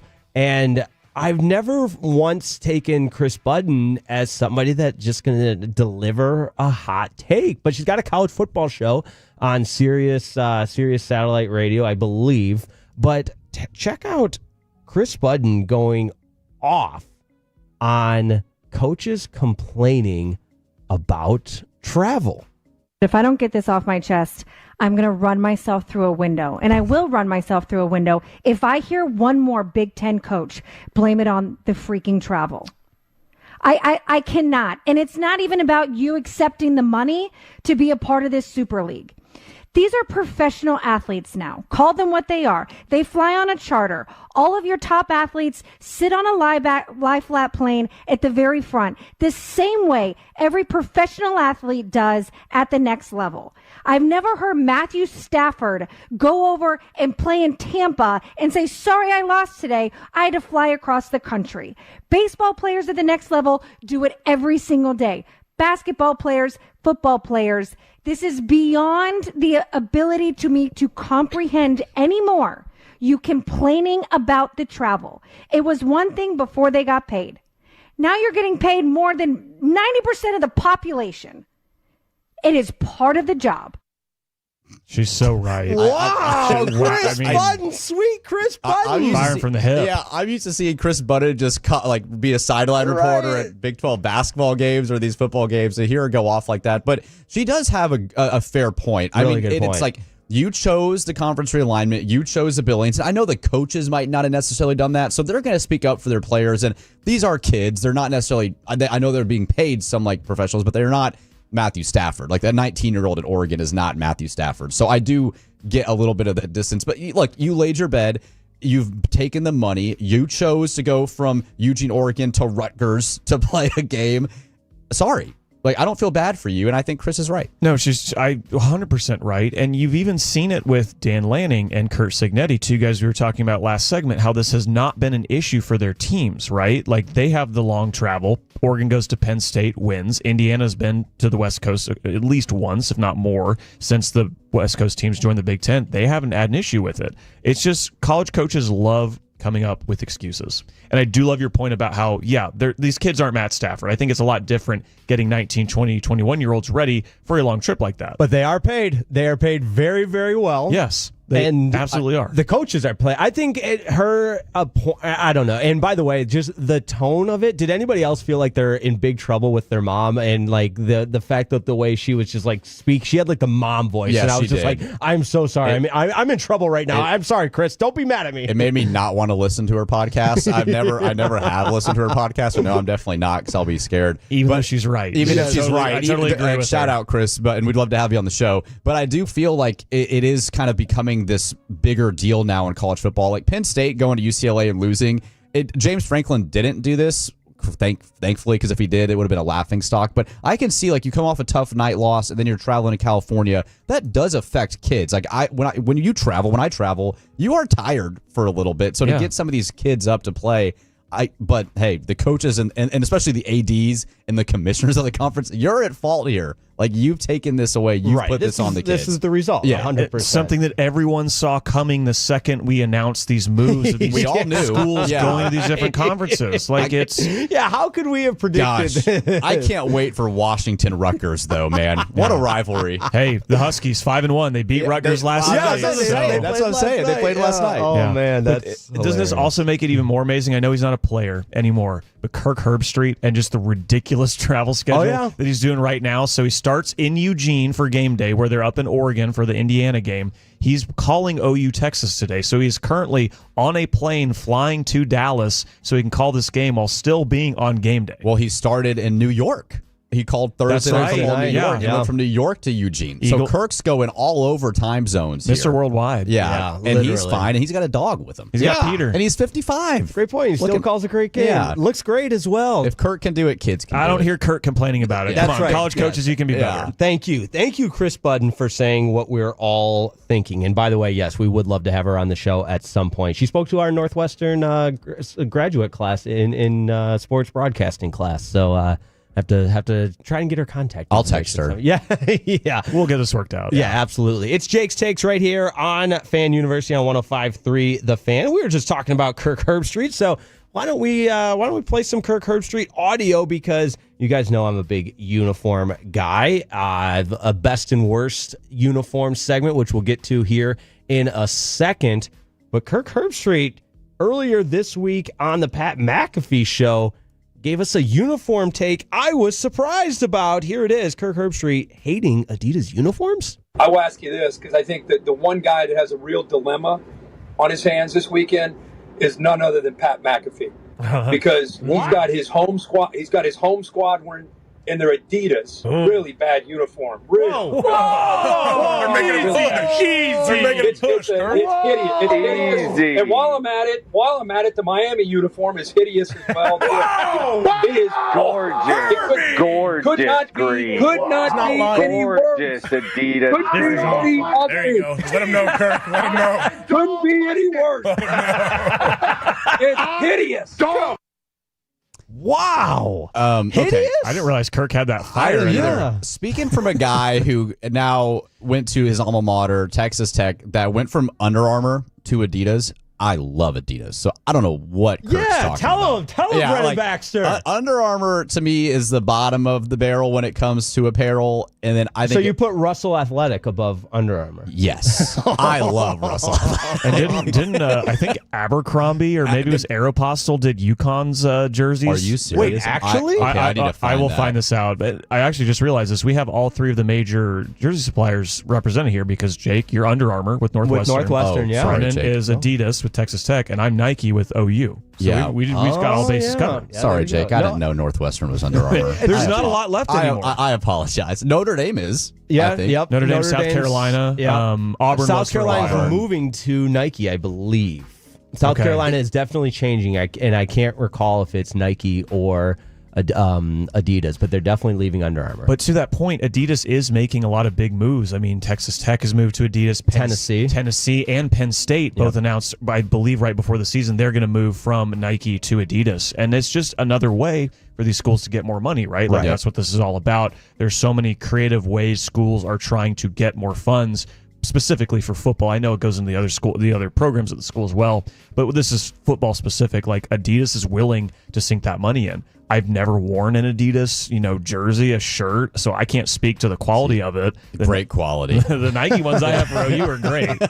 Yeah, Tennessee was making apparently like $15 million a year more by switching to Adidas. And they do a good job, like their media, their branding, all that. I just think it's a very cool kind of new. They tend to go really unique with some of their jersey styles as well too. So Kirk might not like it, but I personally think it's cool. He's an Ohio State guy. They're Nike. Yeah. He's I so get biased. it. Yeah, so biased. All right, we don't have a lot of time left on Jake's Takes for the visual component here, but did you guys see the Montana Grizz football uniforms dropping the Hail Copper Silver and Gold with the helmet that has the cartoon grizzly on it? It is incredible. I am holding up my laptop here. Yes, the screen is very dirty, but these are some of the best uniforms of the year. The copper, the yellow, the cartoon grizzly. this is chef's kiss, 10 out of 10. I don't like the numbers. I think everything about it is fine, but the numbers are so thin. They are a very weird font. And I wish you wouldn't have pointed that out because I didn't notice that until right now, but you're exactly right. Well, look, that's a Nike jersey. Maybe if it was an Adidas jersey, yeah, it would be so much better. It would be so much better. You guys know how I feel about yellow, so it's cool. That's right. It's cool, and I love the state of Montana. It's a beautiful state, but I'm not super high on those jerseys. I do wonder when as a society we love throwbacks. Texas Tech is changing their logo to the former, something very similar to their flat former logo. We're just going to keep going back in circles to where we just, eventually the Montana's going to wear their throwbacks the entire time. They're not going to be throwbacks anymore. They should. We do love throwbacks. Like and I don't know if you would classify this one as a throwback, but it's certainly a unique take on the Georgia Tech uniforms this week that they're wearing. The enlarged yellow jacket logo that's just white and gold. If you guys can get a look at this one. And by enlarged, I mean, it's one of the bigger logos you will see on a helmet. The entire uniform is white and gold, which is a broadcaster's nightmare because it's very difficult to pick up the number when it's a white jersey with a gold number. But for the pictures, for the Twitter, for the social media, for the kids, the recruits, I think it looks awesome. Big fan of this Georgia Tech jersey. I like them too. I think the yellow jacket is a very underused thing for Georgia Tech. Just that specific logo. And speaking of Georgia Tech, we passed the anniversary of the 222-0 Georgia Tech win over Cumberland College from back in the 19-teens with John Heisman there. That happened earlier this week. That's great. All right, Georgia Tech. Wow, what's Tech? We haven't talked enough about the Texas Tech rebrand. I know we mentioned it in the opening kickoff, but Brennan, you a fan of it?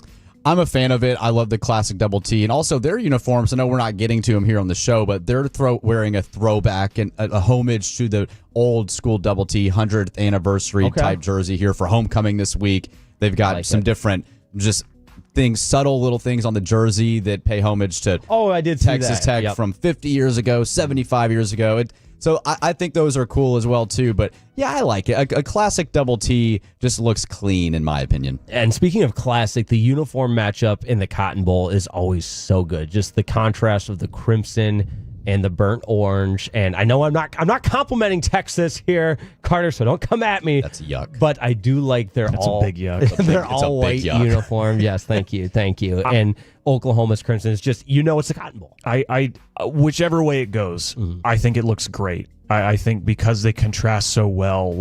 I'm a bigger fan of OU with their road whites and UT with their burnt orange tops. But the UT Stormtrooper look where they're all whites, I think is great too. For sure. It's just OU hasn't won when they've worn the crimson tops in like 5 years. So I knew you would have a stat for that. I'm partial to the road whites because we've won the last two that we've played in those. Very good. Hey, coming up, we'll do our picks as we get you set for the early slate. Lots of good games to pick, and we'll revisit our records. Don't go anywhere. Fan University, the picks are next on 105.3 The Fan.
That you've got to forget something else to remember that Uber Eats has groceries. No, That's absurd. Hey, remember when you used to be a, what was it, Pepper Lady? Pepper Lady? Wasn't it Cinnamon Sisters? Hazel Babies. Saffron Squad? Nutmeg Maidens? No. Nutmeg Maidens. I just said that. Was it Spice Girls? Doesn't sound right. Was it Saffron Squad?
Eats has Lola V products? I gotta remember that. Well, you know, they say in order to remember something, you have to forget something else. Okay, now that... Chevrolet in Grapevine. Back-to-back #1 Chevy dealership in the world. They've got more new Chevys than anyone, all priced to sell. Silverados, Tahoes, Blazers, Malibus, Equinox, and more. Visit ClassicChevrolet.com. This is Texas. This is Classic Chevrolet. Together, let's drive, relax, and enjoy the difference based on new Chevrolet registrations 2023 and 2024.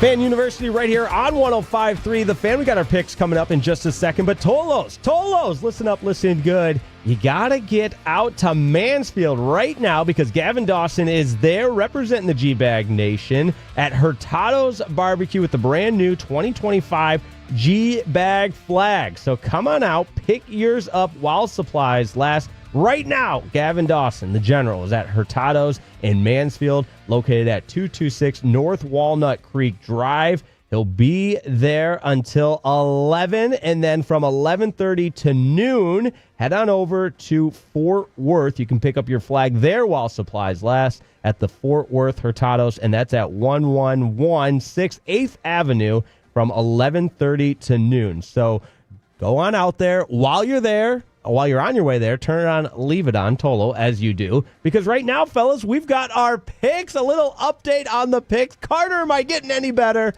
You are. Yes. And I think for the first time ever in the history of Fan University, all three of us were over 500. Come on. How about it, fellas? That's why we're here. How about it? That's why we're here. We get stronger as the season goes along, you know? Are you really can't wear us surprised? down. So Brendan and I were both 5-1 last week, and Jake, you were 4-2. So Golly. Brendan, you only missed. Let me see here. You were the only one that got Florida right over Texas. Told you guys. I tried. Nice. I tried to tell y'all. Both y'all missed Florida State. I did get Miami right. The only one I missed was Texas. I picked Texas over Florida. So on the season, I am 19-14. Jake is 16-17, creeping up to over 500. We're getting close to 500. Let's go. Hey, Joel Klatt's 500 on his show. But leader in the clubhouse, that would be one Brendan Baxter at 21-12. Look out. 21-12. That's now, a pretty good record. Listen, yes. Go ahead and brag a little bit, but I want to also note that not all of these have been against the spread. We've only Hey. Easy. Let me enjoy my. You said brag, and now you just. I'm bringing you down to me with me. Jake had a good week too, and he's still trying to take shots. It's like now that I'm close to 500, I'm going to bring you guys closer. Exactly. But my Super Dogs last week, Florida State, big time letdown. That was one of those games I was so mad. And the worst part, it was the fake comeback. Nothing makes me more angry than the fake comeback. With the Bama-Vanderbilt game, too, I was very close to thinking that Vandy was going to cover, and then a late touchdown pushed Bama over that, too. That was disappointing. But I do want to shout out our producer, Mr. Jacob Ray, because he picked the Maryland Terrapins to cover as home dogs, and they did cover. They lost, but they did cover. So Jake got a super dog right. This guy knows ball. Here we go, baby. There you go. I think, though, for just the semantics of the term super dog, a super dog to me tells you got to pick them to win outright. If you want to just pick your underdog to cover, that's fine, but we'll just call those dogs. Are we all good on that? Super dog? Got to win outright. Now he's changing the rules. I'm not changing the rules. Just come on, it's a super dog. All We right. think the super dog's going to win outright. But hey, let's get into our picks. Lots of good ones. We start, of course, where College Game Day is, and that's Let's do Fox Big Noon kickoff. Ohio State, Illinois. That one's coming up at 11 o'clock. So we'll start with the early slate. Ohio State, number one team in the land, at Illinois. The line on this one, Ohio State, 14.5-point favorites. We're doing this one against the spread. The over-under is 50.5. I don't have a lot to say about this one other than I love Ohio State and their defense. I love them as a very good team. I hate their fans and everything about them, but they are very, very good. So I think Ohio State wins and covers. I think they will win too. I think they will also cover. I do think Illinois will get some touchdowns in this game, which is something that Ohio State really hasn't allowed a lot this year, but I don't think it's going to matter. I do think Ohio State will probably win by 20 or more. Yeah, Luke Altmaier has been really good at home for Illinois, but after the beat down that Indiana handed them, I just cannot in good confidence pick Illinois to either cover or win this game. Ohio State's too good. I got the Buckeyes as well. All right, man. Maybe I should have just taken Illinois as a home dog. You're going to have to start taking games against me and Carter. I'm just going to pick differently so I could end up trying to catch up to you guys. But it's the picks right here on Fan University. Another early one, Alabama at Missouri. Brendan Baxter, you previewed this game for us on our opening kickoff. I'll let you start. Who do you like and why? I like Alabama in this one. I think their confidence is growing. Ty Simpson, as I mentioned earlier, one of the best quarterbacks in the entire country, playing with a lot of confidence right now as well. The offense is starting to find its groove under new offensive coordinator Ryan Grubb. So I like Bama on the road against Mizzou. But I do think Mizzou is good. I think this is going to be a competitive game, but I think Bama will find a way to win. You know, Mizzou only has like 4 road games. They haven't played a road game yet. They've gotten all their games in Columbia. Which is crazy. And this game as well. And we saw this matchup last year where Alabama just had their way with Missouri. But this is one I do go back and forth with because Missouri has the best rushing attack in the SEC with Ahmad Hardy. No one talks about him, but he's a phenomenal running back, has been since last year.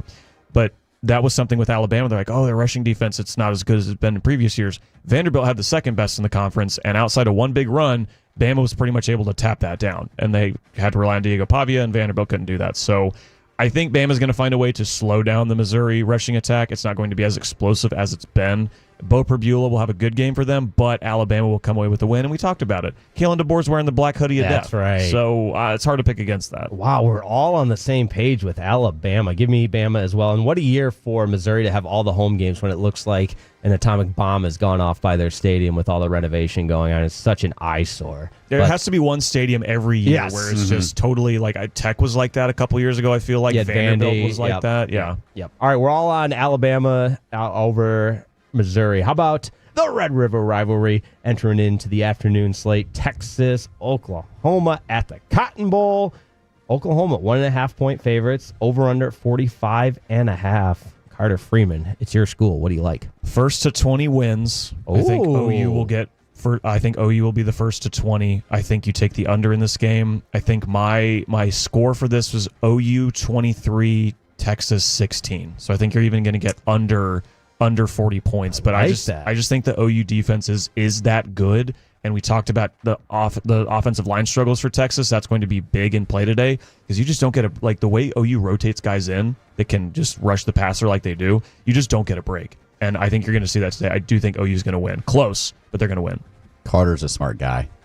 I got OU 27-17. Look at you guys teaming up together. I'm not going to pick against Carter and OU here when he's got the sick OU polo on. I was expecting one of y'all to. I mean, No. I'm up here don't homering. you worry. I echo what he says. Don't you worry. Jake is going real quick. I totally agree. OU's defense is dominant, and I think Arch Manning's struggles continue. I had to bring out my phone for this one because I'm walking into the studio this morning, and I hear from great friend and former colleague, host of the Fan Jam, Will Chambers, who that guy knows ball, and he said, got a feeling about Texas today. And I hit him with the O, with the eye emoji, and he says, it's so obvious Oklahoma has been better, but Arch is playing better, and this is a must-win for them. Had the same hunch on the G-Men Thursday night, and look what happened. So, you know what, Will Chambers, my friend, our friend, I'll ride with you. Give me the Longhorns.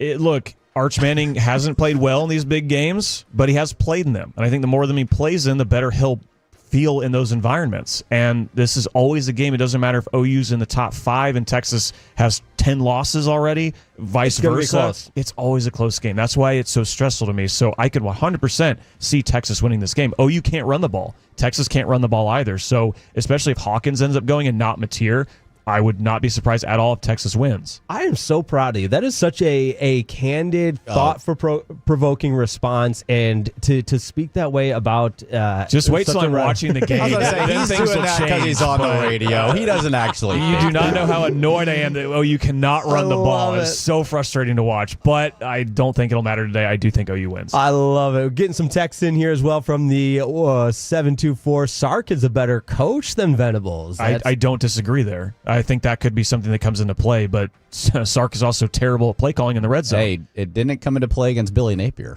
That's a very good point as well, and that was very, very recent. From the 469, shout out to my guy Kid Muse. I can't read what you said, obviously you know that, but he agrees with me, saying hook 'em. All right, a couple more picks here. We've got Oregon and Indiana, top 10 matchup. Oregon favored by 7.5 and at home. The over-under 53.5. We'll keep it pretty brief. I want to take Indiana because I love Cincinnati, but it's Oregon, and I think they win going away. Dan Lanning and the crew just keep rolling on. Just for fun, I'm going to pick the Hoosiers. All right. Why not, man? Kurt Cignetti just goes and wins. That's what he does. He's going to get his first big I know they beat Michigan last year. They beat Illinois earlier this year, and they blew out Nebraska at one point. This is going to be the big signature win. It's going to vault Indiana into like the top 2 or 3, which I don't think we ever would have said that. We ever would have thought that would be the case. That's what Dave Revson said earlier, that this is impossible, that this would be a great game. Give me Indiana on the road by 3. This was the game I was going to go different than Carter, because I was going to pick Indiana, but I'll go Oregon now. Oh, dude, I was just going to say, stay on that track because I feel like Oregon. I've got to find a way to edge out a little bit here. All right, fair enough. Now, the only night game we're going to pick tonight, the undefeated Texas A&M Aggies. I know I've already talked too much about the Texas A&M Aggies for Brennan Baxter's likings, but hey, they're undefeated, hosting Florida, who just pulled the big upset over Texas. 7.5. The Aggies are favored by over under 47.5. I like Texas A&M. I've bought into what Mike Elko is selling. I think he's doing a great job. Give me the Aggies to win and cover. Me is same as you. I'm going Texas A&M. I think this is a classic. Team gets a big win last week. They come back down to earth this week. And it's on the road. It's at College Station. So give me the Aggies. Not so fast, there it is. friends. I picked Florida last week to beat Texas. He did. Yeah. I was right. I'm going to have Florida dethrone another Texas school that, if you know by now, I do not like, in the Texas A&M Aggies. So give me Florida. Billy Napier is going to save his job for one more week. For one more week in College Station. He heard our hotter and hottest segment. He's like, I need to get it together. The boys on Fan University are coming after me. Yeah, so I like Florida here. All right, Super Dog time. I love the Super Dog. And listen, this has been a crazy development for Arizona State. We had Graham Rossini, the athletic director at Arizona State, on the show a couple weeks ago. Shout out ASU Reed. But Sam Leavitt was seen practicing normally. Everything looked normal. Kenny Dillingham was spraying him with a squirt gun to prepare him for the elements. Now Sam Leavitt is not playing for Arizona State against Utah. I talked to my Arizona State Sun Devils. They are panicked. They have no idea what to expect in this game. But you know what? Sometimes things are so crazy, it just might work out. I still like Arizona State to win outright despite being 9.5-point underdogs on the road against Utah. Go Sun Devils. Man, there are so many games I think you could go with. And how big do you want the point spread to be for this? Because if I just look at, I see a home dog in Hawaii to Utah State, I'm like, give me the Rainbow Warriors, man. I'll stay. Game starts at 11 p.m. Central. I'll stay up till 2 a.m. to watch that. Why not? So give me Hawaii. All right, I like that.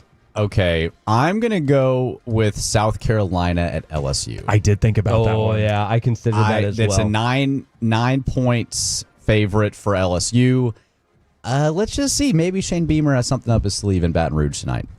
All right, Jacob Ray, the time is now for you to shine. Give us your super dog this week. I almost made my money last week and picked Penn State to lose to UCLA. So I didn't have the stones to do it. Yeah. Swear, Carter. I did. Believe me. I went with Maryland instead. Bad pick. Anyways, I'm not going away from it today. Give me the team from my home state. Illinois is taking down the number one team in the league. Jacob Ray with the bold call. I love home underdogs. But not against a team that defense gives up 5 points a game. That's where I draw the line. But Jacob Ray with the perfect way to send us to break, his super dog, the Illinois Fighting Illini. Coming up, we've got Carter's Corner. What is on tap? I might have another super dog that I just saw on the schedule that I want to talk about. So we'll talk about a potential upset alert next. I've never seen it before. Well, of course you have. So Rachel. Oh, is that your name? No, I mean like your name. No, I'm Jen. My name's Jen. Right, but I just mean like this is your haircut. But that's hair on your head. I'm not saying this is your hair.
what was it? Pepper Lady. Pepper Lady? Wasn't it cinnamon? Basil Babes. What? Nutmeg Maidens? No. Nutmeg maiden. I just said that. Was it Spice Girl? Doesn't sound right. Was it some fun sport?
Odyssey Sports Station. Driven by our D&M Leasing Studios, it's your college football fix. Welcome to Fan University on 105.3 The Fan. Here we go. It's the third hour of Fan University. Good morning. Getting you ready for all of the college football on tap for you. And what a day on the gridiron, the Red River rivalry. We've got a top 25 showdown getting ready to kick off in the Big Ten, Ohio State, Illinois. My name is Jake Riema. He's Brennan Baxter to my right. We've got Carter Freeman with you as well. Jacob Ray on the ones and twos. And fellas, it is time for a highlight of the program. It's Carter's Corner. Carter, anything? Oh, that's right. You don't come on the radio. Carter? Carter Goodell. He's Carter Freeman. Carter Freeman? Yeah! Always a good day to prove Gavin Dawson wrong. I do indeed come on the radio, and here I am. It is time for Carter's Corner. And speaking of Gavin Dawson, you can go see him. He's going to be in Fort Worth. That would be at 1116 8th Avenue from 11:30 to noon for Flagtober. And go get yourself a Get your G-Bag G-Bag flag. Absolutely. Okay, so Fort Worth peeps, Fort Worth Tolos. Go out and Hurtado's see Gavin Barbecue. Dawson. Hurtado's in Fort Worth. Okay, now we got the important stuff out of the way. Let's get to Carter's Corner. And I was looking at the Super Dogs as we were talking about our last segment, trying to pick a team that we think could win outright, who's a dog. And I was looking at a game that we have not talked about once today. And it is a big rivalry. It's not like I don't know the name of it or if it has a specific name, but it can usually be pretty nasty. And for the last decade, this one team has won this game pretty consistently. I'm actually struggling to think of when the other team has won it last. It might have been 2017. But I'm talking about Georgia going to Auburn. Okay. Ooh, yeah, that's a night game, right? That is a night game. That is our 6:30 ABC game, SEC on ABC. And Georgia is a 4.5-point favorite in this game. Georgia is ranked 10th in the country.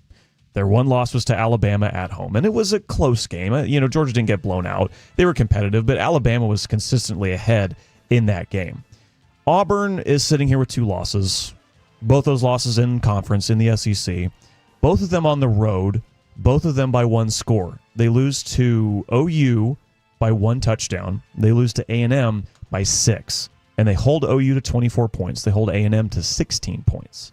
So I'm just looking at this matchup, and with Georgia's not the wagon that we thought they were, although I do think Georgia's a good team, this game is at Auburn. This is Auburn's first SEC home game. Overreaction or reality?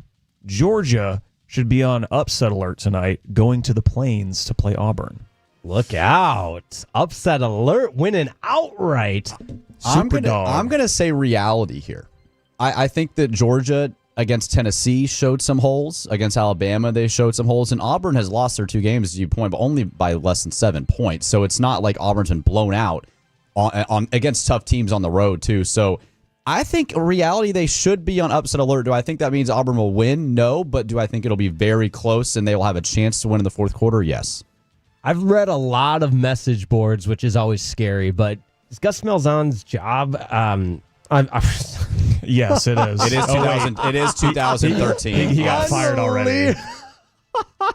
Hugh Freeze, ladies and gentlemen. Unbelievable. Look, I don't... Where did that come from? Gus Malzahn? I don't want to think about Hugh Freeze either, and the way that their offense has looked this year. I would much rather think about Gus Malzahn and how good the FSU offense has looked. All right. That was just a little CTE action moment for you guys. Because you play D2 football. Thank you. Yes, my beautiful fiance is listening. Yes, go Timberwolves. And every now and then I will say something, and she will just say, "What?" And that was one of those moments. Gus Malzahn? Why did that just... that's... We all love the Gus bus here. Thank you. That's G-Bag of the Day worthy for how bad that was. We might have to send that one out. Unbelievable. I don't even know what just happened right there. Gus Malzahn.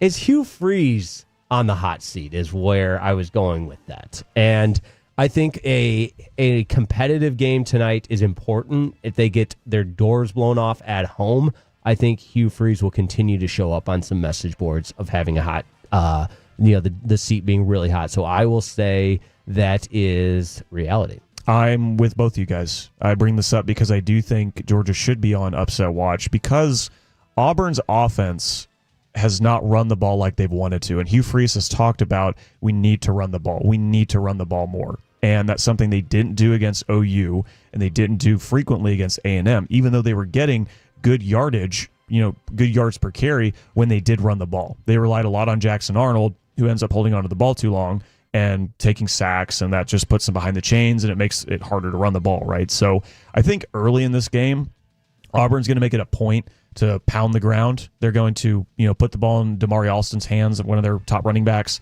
They have their backups too are averaging a good amount of yards per carry as well. I think that's going to be a point of emphasis in this game. And I know Auburn has Cam Coleman and they have Eric Singleton. They have awesome receivers. But so far, Jackson Arnold has not been able to get them the ball consistently enough. I think if they come out in this game and start running the ball well, that'll open up more things, right? Like you run the ball to open up the pass, right? That's how the saying goes. So I don't know if Auburn can ultimately pull the upset because I do think Georgia is a good team, but Auburn's defense is phenomenal. And I think if they can at least find some level of balance on their offense, this is going to be a much closer game than people are expecting. And Georgia is only a 4.5-point favorite on the road here, but I like the home dog in this scenario. Yeah. I think Auburn has shown enough to where they'll be competitive, and if they can figure some things out on the ground, they'll absolutely be in this game. And to your point, we've seen some holes in Georgia. Not even in the win against Tennessee. I mean, Tennessee's 40-yard field goal away from winning that game outright in regulation. Yeah, they were. So give me Auburn in that one, and I hate saying that because it's 2 years in the SEC with OU. Auburn has quickly become one of those teams where I'm like, I understand why people treat you the way you do because of the way you act. All right. Overreaction reality. I'm looking at some other games on the schedule, and another one we haven't talked about too much, Michigan and USC. This is a pretty big matchup as far as the Big Ten goes. USC is sitting there 4-1. They have a conference loss. Michigan as well, 4-1, but their loss is to OU. So I look at this game and I look at their schedules and I just wonder, is it an overreaction or is it a reality to think that the winner of Michigan and USC will go to the Big Ten title game? I'm going to say overreaction because I don't trust USC. And I also think they might win tonight. But so even if they win and they show you they can beat a team like Michigan, who we all think is kind of up and coming, I mean, Michigan's 15th going into this game. If they beat them, that's not going to give you any more confidence because USC does still have to play Nebraska. They have Notre Dame next week. They'll still have a game against Oregon as well. USC at home is different. USC going into Big Ten environments and winning, they just have not proven they can do that under Lincoln Riley. So I think they might get the win tonight because Mafia is playing really well for USC too, and I think the offense can outscore Michigan. Bryce Underwood, we saw him in Norman. His passing numbers aren't great. To beat a good team on the road, you got to be able to throw the football pretty well. So I think USC wins tonight, but I think that USC falls a couple other times on the road to some of the games you mentioned. We're kind of on the same page there because this is such contrasting styles, which I think will make tonight's matchup pretty compelling, where you've got Michigan that just wants to ground and pound and run the ball and the flash of USC and everything. But regardless of who wins this game, I don't trust either team, combined with the gauntlet of the schedule that Michigan schedules, maybe not necessarily a gauntlet, but we've talked about Washington being a lot better as just the one-loss team. Michigan State, anything can happen in that game. It's a rivalry game. I expect Michigan to win against Michigan State, but like I said, rivalry game, and then they still have to play Ohio State yet, and I think Ohio State exercises those demons. So even if Michigan wins tonight, I'm not bought in on the Wolverines running the table the rest of the way and getting to a Big Ten championship. And for USC, the same thing. I mean, I know USC lost to Illinois, but they still have to play Oregon, which... Listen, and that's at Oregon. Yes, there's no. I will just say there's no. They're chance. not winning that game. They fortunately for them, Iowa comes to USC, which I think makes a whole whale of a difference. And don't even get me started about USC trying to host Northwestern. I mean, look out for the Cats. No, I kid there. But either way, to answer your question, regardless of who wins tonight, I don't think either one of these teams is playing for a Big Ten championship. Okay, so if I flip it to winner of this game goes to the CFP, does that change anything for you guys? Yeah, I think I could be talked into that with both of these teams. I think I could be talked in with Michigan because they just have to steal one of those games that I talked about. USC lost to Oregon. They still have to play Notre Dame. That's a non-conference game. I like Notre Dame in that game as well. So I could have more of that conversation with Michigan than I could with USC. I agree. USC, I just do not trust USC in the Big Ten. I just haven't seen enough for them to make me believe that they could go on the road and beat teams like Oregon. Or Illinois. Or Illinois. They've already lost to, right? Exactly. So, But Michigan, if they do come out of the Coliseum with a win, their schedule sets up well where they realistically could be 10-1 going into Ohio State at home. And that game, you just never know. Michigan has dominated that the last 4 years. So I could be convinced about Michigan, but not USC. Okay. And look, I'm an OU guy. I want Michigan to be good because that makes OU's win against them look better. But I do think Michigan, when they went to Nebraska and won that game, that really impressed me. And that's one of the last big environments that Michigan's going to have to play in before they'll end up hosting Ohio State at the end of the year. But they would have to make it past Southern California today. You guys mentioned Notre Dame really quickly. What you've seen from Notre Dame since they started 0-2, overreaction reality. They will run the table, and they will make the CFP. It's a reality, but it's not Jake Rima's reality. And if I was in charge, it wouldn't happen. But unfortunately, the way these cowards that don't play in a conference can finagle their way to a college football playoff. But I do see this is the old Jake Rima hate for Notre Dame because of Brian Kelly coming out. Seems like the current hate as well. I don't think much has changed. Listen, I love Marcus Freeman, but you have to play in a conference. It's college football. You can't be a coward and independent and just finagle your way to a playoff, but unfortunately, I see it happening again this year. Jake Riepma hates UConn football. He hates independence. It's very much a reality. This is very much a reality. I think that it's going to be hilarious when Notre Dame goes 10-2. I've said it before, and then so they're going to get in over some 11-1 team that's going to be way more deserving, but not get in because Notre Dame is going to come off 10 straight wins. Right. And everyone's going to say the brand, the alumni, and everything else that just drives me crazy. Now, and look, I believed in this Notre Dame team before the season. They lose to Miami by 3 points on the road. They lose to A&M by 1 point at home. Since then, they've won by 26. They've won by more than 30 against Arkansas, and they just put Boise State down last weekend. Boise State did not have a chance in that game, and it's not the same Boise State team that had Ashton Genty last year, but I have been very impressed. Even their losses, I thought, there are a lot of things to like, and I do think 100% if they do run the table, and they'll have some more challenges. NC State this week, probably not the biggest challenge, but then again, they did lose to Northern Illinois last year, so you never know. The USC, Navy's a good team. but the rest of their schedule, it looks like a run that they could have where they could 100% not just beat these teams, beat them up and look really good in the committee's eyes. One final point on that too, Jake. They lost to A&M by 1 at the last second. They lost to Miami by 3. Miami's ranked in the top 3. A&M is ranked in the top 6. If those teams continue to win, they did face a gauntlet to start. The better A&M and Miami play, the better Notre Dame's going to look. So if they are 10-2 with a combined 2 losses by 4 points, I can see why they would put him. And I hate the quality loss argument. I think it's so the dumb. Committee counts it. That I know counts. the committee thinks like that. And I also look at the wins and the way Notre Dame has been winning ever since they lost those 2 games. That I think matters too. So I think as long as Notre Dame keeps winning and beating teams up, and just think if USC was to win today, if they beat Michigan, that could be another quality win for Notre Dame later down the line. Now, we say all this, and shout out to my guy, though, CJ Carr, the quarterback for Notre Dame. I have been vocal about my love and respect for him. He's been a big reason for their success. I mean, the first career start at Miami, they're down,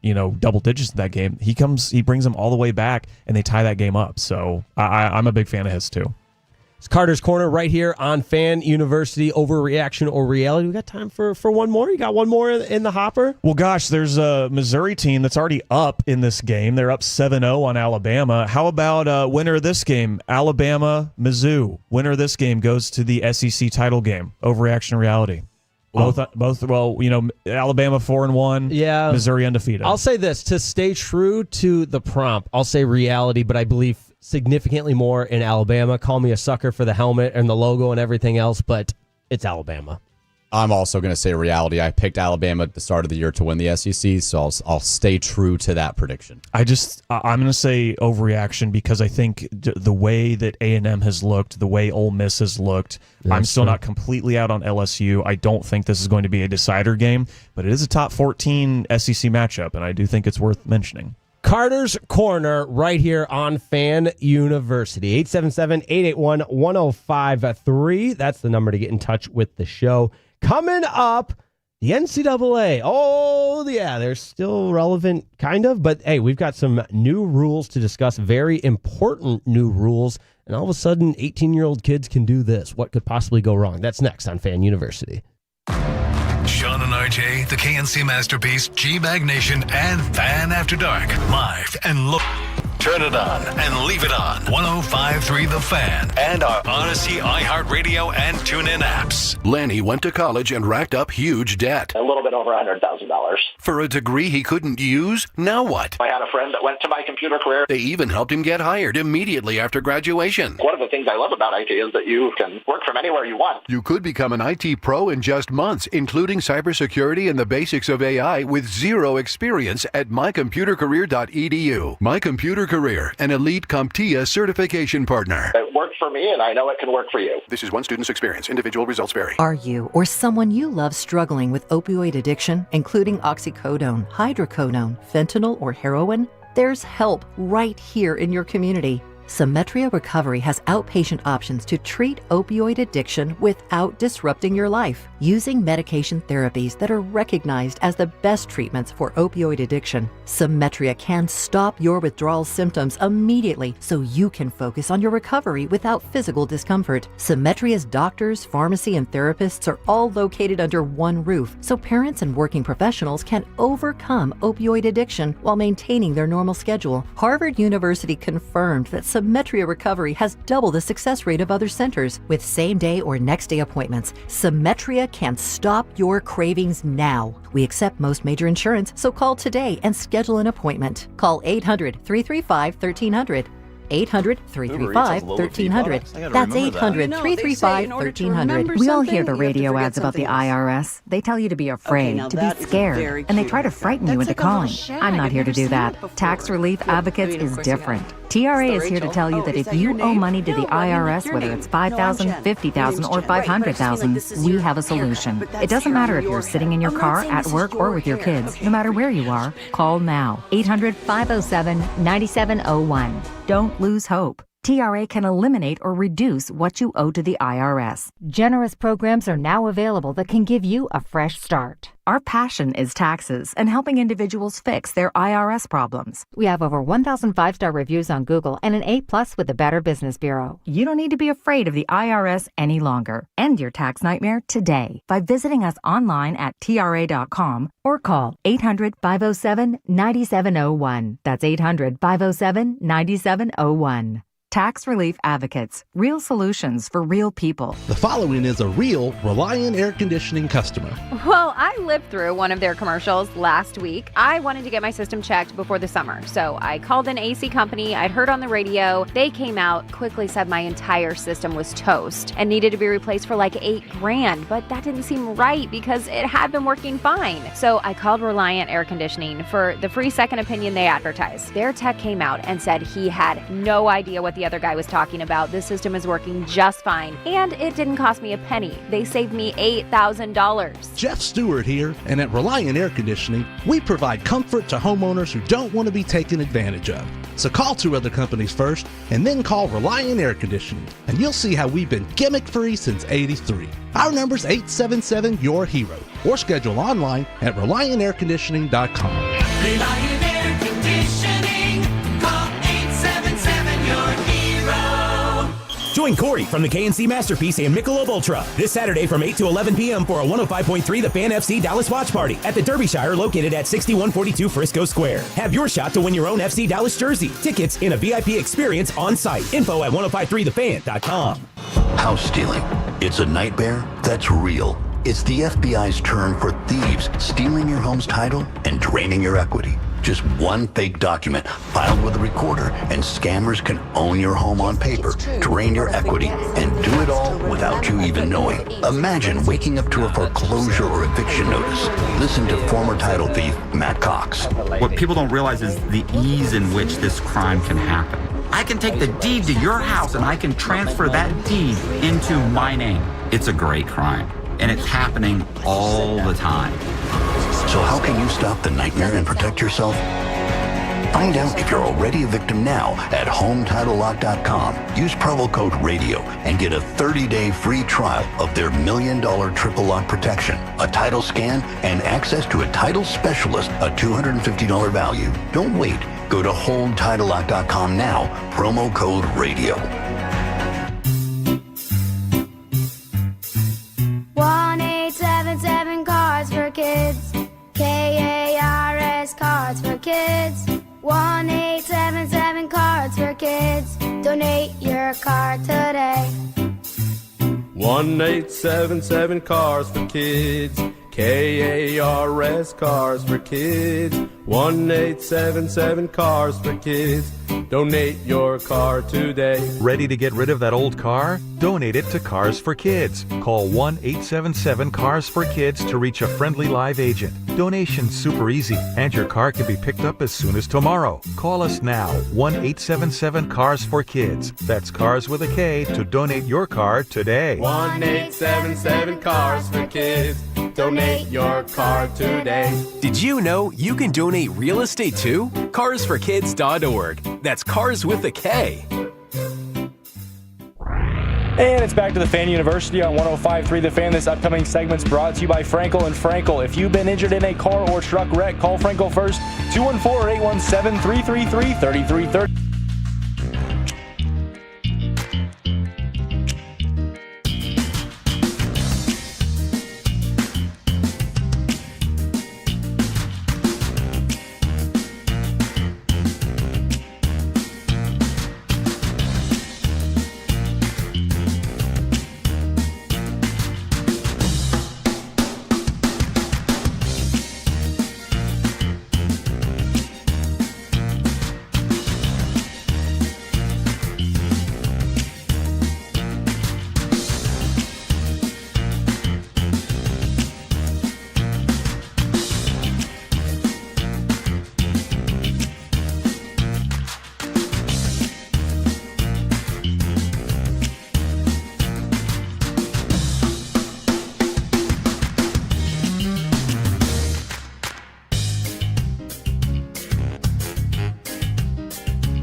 parties at the Bearded Monkey Sports Bar and Grill. Tomorrow, 11 to 2 at 905 North State Highway 78 in Lavon. Enjoy $18 domestic beer buckets, amazing prizes, and more. BeardedMonkeyGrill.com. By texting 64,000, you agree to receive recurring automated marketing messages from Ownwell. Message and data rates may apply. No purchase required. Terms apply. Available at ownwell.com/terms. Estimate based on your neighborhood average and individual results may vary. Your property tax bill is hitting your mailbox this month. That extra $1,000 you're writing a check for, that could have stayed in your pocket with Ownwell. Ownwell has lowered property taxes for more than 500,000 Texans, including over 140,000 property owners right here in Dallas-Fort Worth. Ownwell's local tax experts handle everything to reduce your property taxes. All paperwork, negotiations, even hearings, so you don't have to. And while other companies take up to half of what you save, Ownwell charges just 25%, and that's only if you save. In 2025, Dallas homes in the $350,000 range saved over $600 on average with Ownwell. Sign up for Ownwell now so that next year you pay only what's fair. Sign up now free. Don't pay unless you save. Text Dallas to 64,000. Text Dallas to 64,000 to sign up for free. Text DALLAS to 64,000. Hey, Mr. C, it's me. Well, I just picked up the ring. I actually went to Hellsberg. Thanks for that recommendation. Kate's gonna love that hers is from the same jeweler you got Mrs. C's ring from. They were so helpful throughout the whole process. They even knew your family by name, and the ring looks great. Anyways, I just couldn't wait to let you guys know. Call me back and wish me luck. Hellsberg, designed with care and craft since 1915. Shop in store or at hellsberg.com. Get that end zone dance ready. Football is back, and nobody brings a pregame party like Specs, proud partner of the Dallas Cowboys. Specs has Texas' largest selection of canned cocktails, spirits, wines, and gourmet bites. Everything you need to take your watch party from JV to the pros. So head down to Specs and cheers to savings. Down, set, delicious. Specs, the fun starts here. Okay, now that is a very if you or anyone you care about is facing a family legal matter, call Cordell and Cordell today at 1-855-GET-LEGAL or visit KordellCordell.com to schedule your consultation. There's a lot on the line in divorce. This is Joe Cordell of Cordell and Cordell, the largest family law firm in the country, with over 35 years of helping clients navigate divorce. But being big doesn't mean less personal or less local. Our attorneys live and work in your community, and as neighbors, they understand the challenges your families face. Divorce touches all areas of your life: your home, savings, retirement, and of course, kids. So when you find yourself facing divorce, you need a partner you can count on. Visit KordellCordell.com to schedule your consultation. If you or anyone you care about is facing divorce, contact Cordell and Cordell today. With over 100,000 clients served, we understand the challenges you're facing on a personal level. Call Cordell and Cordell today at 1-855-GET-LEGAL. That's 1-855-GET-LEGAL. Dallas, Fort Worth, and St. Louis. This is the matchup we've all been waiting for. Texas, Oklahoma, pride, tradition, and the only place to watch it? The Fans' official Texas-Oklahoma watch party at the rooftop pool at the Highland Hotel at Mockingbird Lane and 75 in Dallas today at 2. Hang with the guys at the Cabanas watching the game with a top shelf tailgate barbecue buffet for purchase and Tito's handmade vodka drink specials. So whether you're bleeding crimson or hooking them in orange, huddle up at the Highland Hotel for the Fans' official Texas-Oklahoma watch party today starting at 2.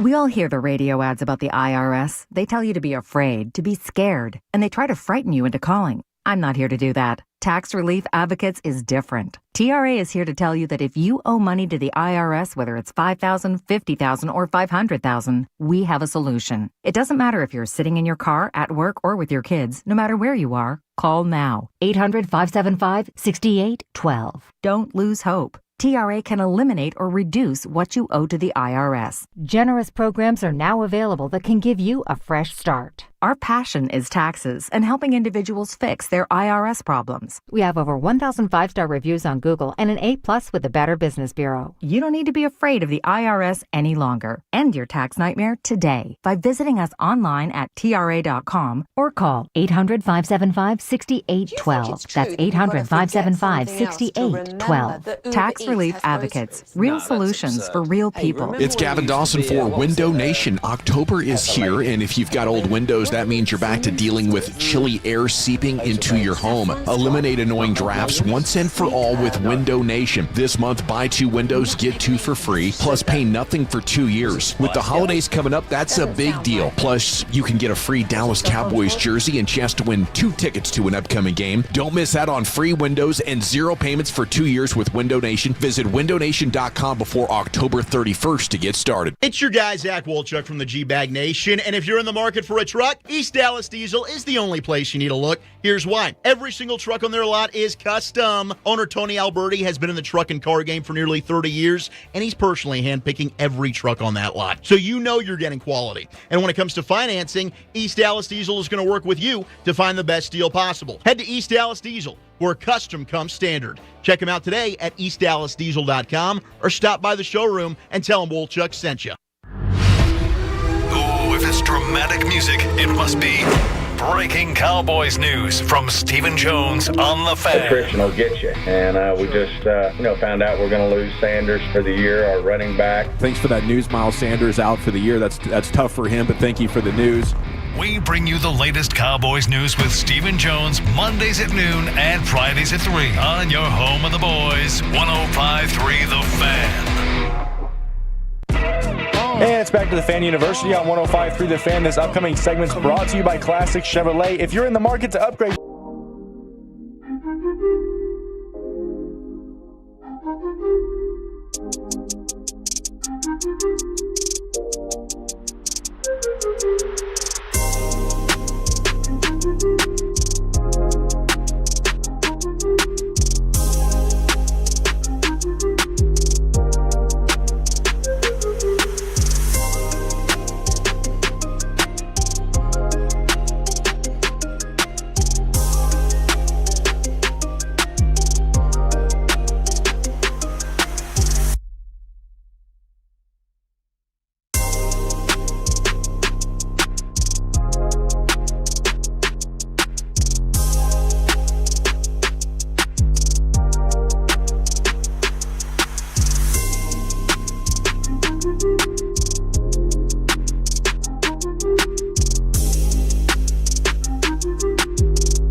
I was just saying, the name alone. I'm a sucker for a name. Yeah.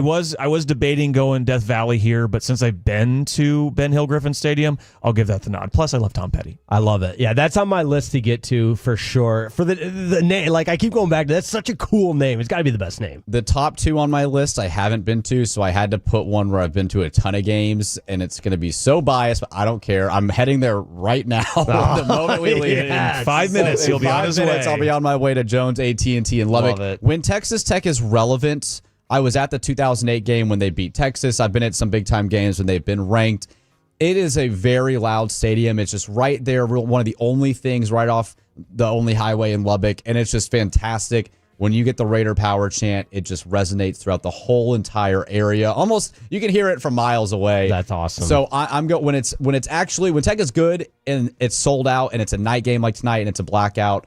That is a top environment for me in college football. And I think that's so cool. But like you mentioned, like it's the only thing off the only highway there. Like that's the thing to do. So everyone in town is there for that game when it's, you know, a big time matchup. And I think just getting the whole city involved, For sure. that makes it so much cooler. All right, number 2 for me, and we got to be quick here. So not a ton of explanation here, but I went to an Iron Bowl. It was incredible. Bryant-Denny Stadium, Saban Field, the statues, everything, tailgating, SEC football, amazing.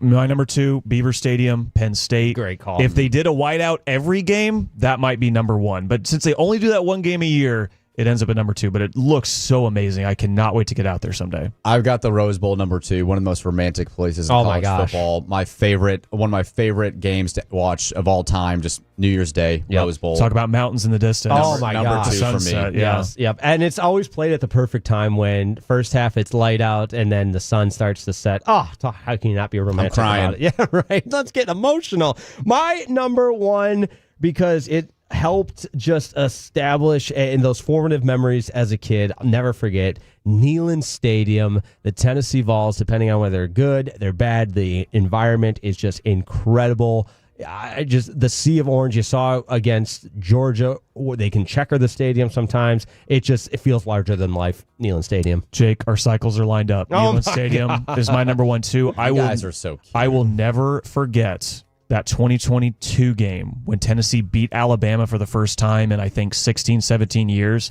That was one of the most amazing environments I've ever seen in college football. Yep. I will never forget that. That is a bucket list place to go. Neyland Stadium, Tennessee. Looks awesome. Born and raised in Dallas, Texas. Been to the game a few times. Cotton Bowl is number 1 for me. I love it. There's no other environment like it in college sports. Yep. And sports in general, I think. Spoken like a true Sooner. And there it is. There it is. That's what's coming up. You've got the Red River rivalry. It's been Fan University. Shout out to Jacob Ray. 3 flawless hours on Fan University, producing Fan University, and his super dog pick. Illinois only down 10-0 to Ohio State. Fingers crossed, Jacob Ray. But for Carter Freeman, Brennan Baxter, my name is Jake Rietma. You can catch Fan University every single Saturday morning right here on 105.3 The Fan. And right now, we're going to get you out to Ohio State, Illinois, some college football play-by-play on 105.3 The Fan. Thanks so much for tuning in to Fan University. See you next time on The Fan.